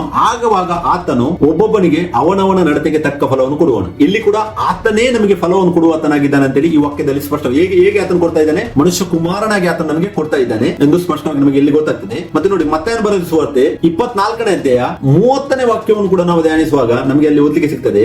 ಆಗ ಮನುಷ್ಯ ಕುಮಾರನನ್ನು ಸೂಚಿಸುವ ಗುರುತು ಆಕಾಶದಲ್ಲಿ ಕಾಣಬರುವುದು. ಆಗ ಭೂಲೋಕದಲ್ಲಿರುವ ಎಲ್ಲಾ ಕುಲದವರು ಎದೆಬಡುಕೊಳ್ಳುವರು ಮತ್ತು ಮನುಷ್ಯ ಕುಮಾರನು ಬಲದಿಂದಲೂ ಬಹುಮಹಿಮೆಯಿಂದಲೂ ಆಕಾಶದ ಮೇಘಗಳ ಮೇಲೆ ಬರುವುದನ್ನು ಕಾಣುವರು ಅಂತ ಹೇಳಿ ವಾಕ್ಯ ಹೇಳ್ತದೆ. ಬೇರೆ ಈ ವಾಕ್ಯವನ್ನು ಕೂಡ ಧ್ಯಾನಿಸಿ, ಆತನು ಮನುಷ್ಯ ಕುಮಾರನಾಗಿ ಪುನಃ ಬರ್ತಾನೆ. ದೇಹದಲ್ಲಿ ಒಮ್ಮೆ ಬಂದಿದ್ದನು, ಇವಾಗ ಪುನಃ ಮಹಿಮಾ ಶರೀರದಲ್ಲಿ ಅಂದ್ರೆ ಪರಲೋಕದ ದೇಹವನ್ನು ಆತನಿಂದ ಧರಿಸಿದ್ದಾನೆ. ಆ ದೇಹದಲ್ಲಿ ಆತನು ಪುನಃ ಬರುವುದನ್ನು ನಮಗೆ ಇಲ್ಲಿ ವಾಕ್ಯವು ಸೂಚಿಸ್ತಾ ಉಂಟು. ಮತ್ತೆ ನೋಡಿ, ಮತ್ತಾಯನ ಬರೆದ ಸುವಾರ್ತೆ 25ನೇ ಅಧ್ಯಾಯ 31ನೇ ವಾಕ್ಯದಲ್ಲಿ ಕೂಡ ನಾವು ಓದುವಾಗ ಅಲ್ಲಿ ಈ ತರ ಹೇಳ್ತದೆ, ಇದಲ್ಲದೆ ಮನುಷ್ಯ ಕುಮಾರನು ತನ್ನ ಮಹಿಮೆಯಿಂದ ಎಲ್ಲಾ ದೇವದೂತರೊಂದಿಗೆ ಕೂಡಿ ಬರುವಾಗ ತನ್ನ ಮಹಿಮೆಯ ಸಿಂಹಾಸನದಲ್ಲಿ ಕೂತ್ಕೊಳ್ಳುವನು ಅಂತೇಳಿ. ಇವಾಗ ಆತನು ಮಹಿಮಾ ಶರೀರವನ್ನು ಧರಿಸಿದ್ದಾನೆ. ಪುನಃ ಆತನೇ ಬರುವಾಗ ಏನ್ ಮಾಡಿರ್ತಾನೆ, ಆತನು ತನ್ನ ಮಹಿಮೆಯಿಂದ ದೇವದೂತರು ಕೂಡಿ ಬರುವಾಗ ತನ್ನ ಮಹಿಮೆಯ ಸಿಂಹಾಸನ. ಸ್ಪಷ್ಟ ಉಂಟು ವಾಕ್ಯ, ಒಂದೇ ಸಿಂಹಾಸನ ಇರುವುದು, ಆತನ ಮಹಿಮೆಯ ಸಿಂಹಾಸನ. ಆ ಸಿಂಹಾಸನ ಅಂತ ಹೇಳುವಾಗ ಈ ಚೇರ್ ಅಲ್ಲ, ಆ ಸಿಂಹಾಸನ ಅಂತ ಹೇಳುವಾಗ ಅದು ಅಧಿಕಾರವನ್ನು ಸೂಚಿಸುವಂತದ್ದಾಗಿದೆ. ಮತ್ತೆ ಅದು ಯಾವ ತರ ಇರಬಹುದು ಅಂತೇಳಿ ಯಾರಿಗೂ ಗೊತ್ತಿಲ್ಲ, ಯಾಕಂದ್ರೆ ಜನರು ತಮ್ಮದೇ ಊಹೆಗಳನ್ನು ಮಾಡ್ತಾರೆ ಈ ಲೋಕದಲ್ಲಿ, ದೇಹದಲ್ಲಿ. ಅದಲ್ಲ, ಆ ಮಹಿಮೆಯ ಸಿಂಹಾಸನ ಹೇಗಿದೆ ಅಂತೇಳಿ ಆ ದಿನದಲ್ಲಿ ನಮಗೆ ಪ್ರಕಟವಾಗುವುದು. ಬಟ್ ಆತನು ಒಬ್ಬನೇ ದೇವರು, ಆತನೇ ಇಲ್ಲಿ ಈ ವಾಕ್ಯಗಳನ್ನು ನಾವು ಧ್ಯಾನಿಸಿದ ವಿಷಯವಾಗಿದೆ. ಆತನು ಮನುಷ್ಯ ಕುಮಾರನು. ಮತ್ತೆ ಪ್ರವಾದಿಯಾದ ದಾನಿಯೇಲನಂತ 7:13 ನಾವು ಧ್ಯಾನಿಸಿದ ವಿಷಯವಾಗಿದೆ. ಅಲ್ಲಿ ಕೂಡ ನಮಗೆ ಆತನು ಮನುಷ್ಯ ಕುಮಾರನಂತಿರುವಾತನಾಗಿ ಆತನು ಅಲ್ಲಿ ಹೋಗಿ ಅಧಿಕಾರವನ್ನು ಪಡೆಯುವುದನ್ನು ನಮಗೆ ನೋಡ್ಲಿಕ್ಕೆ ಸಿಗ್ತದೆ. ಯಾಕೆ ಆತನ ಅಧಿಕಾರವನ್ನು ಪಡೆಯುವುದು ಅಂತ ಹೇಳಿದರೆ, ನಾವು ಆದಿಕಾಂಡ 1:26 ಆದಿಕಾಂಡ 1:28 ವಾಕ್ಯವನ್ನು ಧ್ಯಾನಿಸುವಾಗ ಅಲ್ಲಿ ಏನಾಗಿತ್ತು, ದೇವರು ಆದಾಮನಿಗೆ ಎಲ್ಲಾ ಅಧಿಕಾರವನ್ನು ಕೊಟ್ಟಿದ್ದನ್ನು ನಮಗೆ ವಾಕ್ಯದಲ್ಲಿ ಉಲ್ಲೇಖ ಆಗ್ತದೆ. ಆದರೆ ಆದಾಮನು ಏನು ಸುಳ್ಳನ್ನು ನಂಬಿದನು, ಅದರಿಂದಾಗಿ ಎಲ್ಲಾ ಅಧಿಕಾರವನ್ನು ಆತನ ಕಳೆದುಕೊಂಡಿದ್ದನು. ಮತ್ತೆ ಯೇಸು ಕ್ರಿಸ್ತನ ಸ್ವತಃ ಕ್ರೂಜೆಯಲ್ಲಿ ತನ್ನನ್ನು ತಾನು ಸಮರ್ಪಿಸಿ ಆತನ ಏನ್ ಮಾಡಿದ್ದಾನೆ, ಆ ಸೈತಾನನಲ್ಲಿದ್ದ ಅಧಿಕಾರವನ್ನು ಹಿಂದಕ್ಕೆ ಪಡೆದುಕೊಳ್ಳುವುದನ್ನು ನಮಗೆ ದಾನಿಯೇಲ 7:13-14 ವಾಕ್ಯ ಆತನು ಮನುಷ್ಯ ಕುಮಾರನಾಗಿ ಪಡೆದುಕೊಳ್ಳುವುದನ್ನು ನಮಗೆ ನೋಡ್ಲಿಕ್ಕೆ ಸಿಗ್ತದೆ. ಯಾಕೆ ಅಂತ ಹೇಳಿದರೆ, ದಾವಿದನ ಸಿಂಹಾಸನದಲ್ಲಿ ಆಕ್ಚುಲಿ ಆದಾಮನ ಆಳ್ವಿಕೆಯನ್ನು ಮಾಡಬೇಕಿತ್ತು. ಆದ್ರೆ ಆದಾಮನ ಅವಿಧೇಯತ್ವವು ಮತ್ತೆ ಆದಾಮನು ಆ ಸುಳ್ಳನ್ನು ನಂಬಿದ್ದರಿಂದ ಸೈತಾನನ ಎಲ್ಲಾ ಅಧಿಕಾರವನ್ನು ಪಡೆದುಕೊಂಡಿದ್ದರಿಂದ ದೇವರು ತಾನೇ ಆ ಸ್ಥಾನವನ್ನು ಧರಿಸಿ ಬರಬೇಕಾಯ್ತು. ಯಾಕಂದ್ರೆ ಎಲ್ಲಾ ಸೃಷ್ಟಿಯು ವ್ಯರ್ಥವಾಯ್ತು ಅಂತೇಳಿ ನಮಗೆ ವಾಕ್ಯ ಆದಿಕಾಂಡ 3:17 ಇರುತ್ತದೆ. ಮತ್ತೆ ನಾವು ರೋಮನ್ಸ್ 8:19-20 ಓದುವಾಗ ಈ ಜಗತ್ತು ಕೂಡ ನಮ್ಮ ಮಹಿಮೆಗಾಗಿ ಇವಾಗ ವೇಟ್ ಮಾಡ್ತಾ ಇದೆ ಅಂತೇಳಿ ವಾಕ್ಯ ನಮಗೆ ಓದ್ಲಿಕ್ಕೆ ಸಿಗ್ತದೆ. ಸೊ ಆತನ ಏನ್ ಮಾಡ್ತಾನೆ, ಆದಾಮನ ಸ್ಥಾನವನ್ನು ತೆಗೆದುಕೊಂಡು ಮನುಷ್ಯ ಕುಮಾರನಾಗಿ ಆತನು ಆ ಅಧಿಕಾರವನ್ನು ಪಡೆದನ್ನು ನಮಗೆ ದಾನಿಯೇಲ 7:13-14 ಓದ್ಲಿಕ್ಕೆ ಸಿಗ್ತದೆ. ಮತ್ತೆ ಅದೇ ಅಧಿಕಾರವನ್ನು ಪಡೆದ ಮೇಲೆ ಆತನ ಏನ್ ಮಾಡ್ತಾನೆ, ಶಿಷ್ಯಂದಿರಿಗೆ ಮತ್ತಾಯ 28:18 ವಾಕ್ಯವನ್ನು ನಾವು ಧ್ಯಾನಿಸುವಾಗ ಆತನಲ್ಲಿ ಹೇಳ್ತಾನೆ, ಭೂಲೋಕದಲ್ಲಿ ಪರಲೋಕದಲ್ಲಿ ಎಲ್ಲಾ ಅಧಿಕಾರವು ನನಗೆ ಕೊಡಲ್ಪಟ್ಟಿದೆ. ಅಂದ್ರೆ ಏನು, ಆತನ ಮನುಷ್ಯ ಕುಮಾರನ ರೋಲ್ ಏನಿದೆ ಅದರಲ್ಲಿ ಆತನ ಅಧಿಕಾರವನ್ನು ಪಡೆದುಕೊಂಡು ಇವಾಗ ಆತನ ಆಳ್ವಿಕೆಯನ್ನು ನಡೆಸುವುದನ್ನು ನಮಗೆ ಓದ್ಲಿಕ್ಕೆ ಸಿಗ್ತದೆ. ಮತ್ತೆ ಯೋಹಾನ 20:21-22 ಕೂಡ ಸೇಮ್ ವಾಕ್ಯ ನಮಗೆ ಓದ್ಲಿಕ್ಕೆ ಸಿಗ್ತದೆ. ಅಂದ್ರೆ ಆತನು ಮನುಷ್ಯ ಕುಮಾರನಾಗಿ ಇವಾಗ ಅಧಿಕಾರವನ್ನು ಪಡೆದಿದ್ದನ್ನು ಎಲ್ಲಾ ವಾಕ್ಯಗಳು ನಮಗೆ ಓದ್ಲಿಕ್ಕೆ ಸಿಗ್ತದೆ. ಮತ್ತೆ ನೆಕ್ಸ್ಟ್ ಇನ್ನೊಂದು ವಾಕ್ಯ ನೋಡಿ, ಪ್ರಕಟಣೆ 14:14 ಕೂಡ ವಾಕ್ಯ ಈ ತರ ಹೇಳ್ತದೆ, ನಾನು ನೋಡಲಾಗಿ ಈಗ ಪ್ರಕಾಶಮಾನವಾದ ಒಂದು ಮೇಘವು ನನಗೆ ಕಾಣಿಸಿತು. ಆ ಮೇಘದ ಮೇಲೆ ಮನುಷ್ಯ ಕುಮಾರನಂತಿದ್ದವನೊಬ್ಬನು ಕೂತಿರುವುದನ್ನು ಕಂಡೆನು. ಅವನ ತಲೆಯ ಮೇಲೆ ಚಿನ್ನದ ಕಿರೀಟವು, ಆತನ ಕೈಯಲ್ಲಿ ಹದವಾದ ಕುಡುಗೋಲು ಇದ್ದವು ಎಂದು ವಾಕ್ಯ ಹೇಳ್ತದೆ. ಪ್ರಿಯರೇ, ಈ ವಾಕ್ಯದಲ್ಲಿ ಕೂಡ ಯೇಸು ಕ್ರಿಸ್ತನು ಏನ್ ಮಾಡಿದ್ದಾನೆ, ಇವಾಗ ಆತನು ಮನುಷ್ಯ ಕುಮಾರನಾಗಿ ಆತನು ಇವಾಗ ನಮಗಾಗಿ ಇದ್ದಾನೆ ಅಂತೇಳಿ ವಾಕ್ಯವನ್ನು ನಾವು ಧ್ಯಾನಿಸಿದೆವು. ಟೈಮ್ ತುಂಬಾ ಹೋಗ್ತಾ ಇದೆ, ಅದಕ್ಕೋಸ್ಕರವಾಗಿ ನಾನು ಮುಂದೆ ನೆಕ್ಸ್ಟ್ ಸೆಕೆಂಡ್ ಪಾರ್ಟ್ ಅಲ್ಲಿ ಅದರಲ್ಲಿ ನಾನು ದೇವಕುಮಾರನ ಬಗ್ಗೆ ಮತ್ತೆ ಆತನ ರಾಜ್ಯವನ್ನು ಹಿಂದಕ್ಕೆ ಕೊಡುವ ಬಗ್ಗೆ ನಾವು ಸೆಕೆಂಡ್ ಪಾರ್ಟ್ ಅಲ್ಲಿ ನಾವು ಧ್ಯಾನಿಸುವ. ಸೊ ನಾವು ಮೊದಲನೇ ಪಾರ್ಟ್ ಅಲ್ಲಿ ಧ್ಯಾನಿಸಿದಂತ ವಿಷಯವೇನಾಗಿದೆ ಅಂತ ಹೇಳಿದರೆ, ನಮಗಿರುವಂತಹ ದೇವರು ಒಬ್ಬನೇ ದೇವರು. ಆತನು 2 ಸ್ಥಾನಗಳನ್ನು ತೆಗೆದುಕೊಂಡಿದ್ದಾನೆ. ಆತನೇ ಮನುಷ್ಯ ಕುಮಾರನು, ಆತನೇ ದೇವಕುಮಾರನು. ಆ ಮನುಷ್ಯ ಕುಮಾರನು ಯಾವ ತರ ಅಂತೇಳಿ ನಾವು ವಾಕ್ಯ ಭಾಗದಿಂದ ಧ್ಯಾನಿಸಿದೆವು. ಮನುಷ್ಯ ಕುಮಾರನು ಅಂತ ಹೇಳಿದರೆ ಓನ್ಲಿ ಈ ಭೂಲೋಕದ ದೇಹವನ್ನು ಧರಿಸಿದ್ದರಿಂದ ಆತನು ಮನುಷ್ಯ ಕುಮಾರನಲ್ಲ, ಆತನು ಇವಾಗ ಪರಲೋಕದ ಕೂಡ ಮಹಿಮಾ ಶರೀರ ಕೂಡ ಆತನು ಧರಿಸಿದ್ದಾನೆ. ಅದಕ್ಕೋಸ್ಕರವಾಗಿ ಆತನು ಇವಾಗ ಕೂಡ ಅದೇ ಸ್ಥಾನದಲ್ಲಿದ್ದಾನೆ. ಸೇಮ್ ಟೈಮ್ ಆತನೇ ದೇವರು ಕೂಡ ಆಗಿದ್ದಾನೆ ಅಂತೇಳಿ ನೆಕ್ಸ್ಟ್ ನಾವು ಮುಂದೆ ಸೆಕೆಂಡ್ ಭಾಗದಲ್ಲಿ ವಾಕ್ಯದಿಂದ ಧ್ಯಾನಿಸುವ. ಮತ್ತೆ ಆ ಯೇಸು ರಾಜ್ಯವನ್ನು ಸಮರ್ಪಿಸುವುದು ಅದರ ಆನ್ಸರ್ ಅನ್ನು ಕೂಡ ನಾವು 2ನೇ ಭಾಗದಲ್ಲಿ ಧ್ಯಾನಿಸುವ. ನಾನು ದೇವರಿಗೆ ಸ್ತೋತ್ರವನ್ನು ಸಲ್ಲಿಸ್ತೇನೆ. ವಾಕ್ಯ ಭಾಗದಿಂದ ನಿಮಗೆ ನಿಮ್ಮ ಹತ್ರ ಶೇರ್ ಮಾಡುವಂತ ದೇವರು ನನಗೆ ಕೊಟ್ಟಂತ ಒಂದು ಒಳ್ಳೆಯ ಅವಕಾಶಕ್ಕೋಸ್ಕರವಾಗಿ ನಾನು ಆತನನ್ನು ಸ್ತುತಿಸ್ತೇನೆ. ಯಾಕಂತ ಹೇಳಿದರೆ, ದೇವರು ಸಂತೋಷಿಸುವುದು ನಾವು ಯಾವಾಗ ಆತನ ಒಬ್ಬನೇ ದೇವರು ಅಂದ್ರೆ ಆತನ ಆಜ್ಞೆ ಏನಾಗಿದೆ ಅದನ್ನೇ ನಾವು ನಂಬುವಾಗ, ಮತ್ತೆ ಅದನ್ನು ನಾವು ದೇವರನ್ನು ನಾವು ಅರ್ಥ ಮಾಡಿಕೊಳ್ಳುವಾಗ, ದೇವರನ್ನು ನಾವು ಹೇಗೆ ಅರ್ಥ ಮಾಡಿಕೊಳ್ಳಬೇಕಾಗ್ತದೆ, ಆತನ ವಾಕ್ಯದಲ್ಲಿ. ಯಾವಾಗ ಆತನ ವಾಕ್ಯದಲ್ಲಿ ನಮಗೆ ಅರ್ಥ ಆಗ್ತದೆ ಆತನ ಒಬ್ಬನೇ ದೇವರು ಅಂತೇಳಿ. ಯಾಕಂದ್ರೆ ದೇವರನ್ನು ಯಾರು ಎಂದು ನೋಡ್ಲಿಕ್ಕೆ ಆಗುದಿಲ್ಲ. ಇವಾಗ ಯೇಸು ಕ್ರಿಸ್ತನು ಕೂಡ ಆತನು ಸ್ವತಃ ದೇವರಾಗಿ ದೇಹದಲ್ಲಿದ್ದರೂ ಕೂಡ ಫಿಲಿಪ್ಪನಿಗೆ ಆತನ ಹೇಳ್ತಾನೆ, ನೀನು ನನ್ನನ್ನು ನೋಡಿದ್ರೆ ತಂದೆ ನೋಡಿದ ಹಾಗೆ ಆಯ್ತು ಅಂತ ಹೇಳ್ತಾನೆ. ಸೊ ಅದನ್ನು ನಾವು ಸೆಕೆಂಡ್ ಪಾರ್ಟ್ ಅಲ್ಲಿ ನಾವು ಧ್ಯಾನಿಸುವ. ಸೊ ಅದಕ್ಕೆ ಸ್ಪಷ್ಟವಿದೆ, ನಮ್ಮ ದೇವರು ಒಬ್ಬನೇ ದೇವರು. ಈ ಸತ್ಯವನ್ನು ನೀವು ಅರಿಯಿರಿ, ಅದನ್ನೇ ಮನವರಿಕೆ ಮಾಡಿಕೊಳ್ಳಿರಿ. ಯಾಕಂತ ಹೇಳಿದರೆ, ನಿತ್ಯ ಜೀವ ಬೇಕಂತ ಹೇಳಿದರೆ ಒಬ್ಬನೇ ಸತ್ಯ ದೇವರಾಗಿರುವ ಆತನನ್ನು ಆತನ ಕಳಿಸಿಕೊಟ್ಟಿರುವ ಯೇಸು ಕ್ರಿಸ್ತನ ತಿಳಿಯುವುದೇ ನಿತ್ಯ ಜೀವವಾಗಿದೆ. ಅಂದ್ರೆ ಒಬ್ಬನೇ ದೇವರು, ದೇವಕುಮಾರ ಆತನೇ ಮನುಷ್ಯ ಕುಮಾರನಾಗಿ ಕೂಡ ಈ ಲೋಕಕ್ಕೆ ಬಂದಿದ್ದಾನೆ. ಈ ಸತ್ಯವನ್ನು ಯಾವಾಗ ನಾವು ಅರಿತೇವೆ ವಾಕ್ಯದಲ್ಲಿ, ಆವಾಗ ನಮಗೆ ಏನಾಗ್ತದೆ, ನಮ್ಮಲ್ಲಿದ್ದಂತ ಎಲ್ಲಾ ಸುಳ್ಳು ಹೊರಗೆ ಹೋಗ್ತದೆ, ಮತ್ತೆ ಸತ್ಯವು ನಮ್ಮ ಹೊರಗೆ ಬರ್ತದೆ. ಆ ಸತ್ಯವೇ ನಮಗೆ ಬಿಡುಗಡೆ ಮಾಡುತ್ತದೆ. ಪ್ರಿಯರೇ, ಎಲ್ಲರಿಗೆ ನಾನು ಥ್ಯಾಂಕ್ಸ್ ಹೇಳ್ತೇನೆ. ನೀವು ಈ ಒಂದು ವಾಕ್ಯ ಬಗ್ಗೆ ಧ್ಯಾನಿಸಿದ್ದಕ್ಕಾಗಿ. ವಾಕ್ಯದಲ್ಲಿ ನೆಲೆಗೊಳ್ಳಿರಿ, ವಾಕ್ಯವು ನಿಮಗೆ ಬಿಡುಗಡೆ ಮಾಡುವುದು. ಯೇಸು ಕ್ರಿಸ್ತನೇ ಸತ್ಯನಾಗಿದ್ದಾನೆ, ಯೇಸು ಕ್ರಿಸ್ತನೇ ಜೀವವಾಗಿದ್ದಾನೆ, ಯೇಸು ಕ್ರಿಸ್ತನ ಮಾರ್ಗವಾಗಿದ್ದಾನೆ. Praise the Lord. Thank you.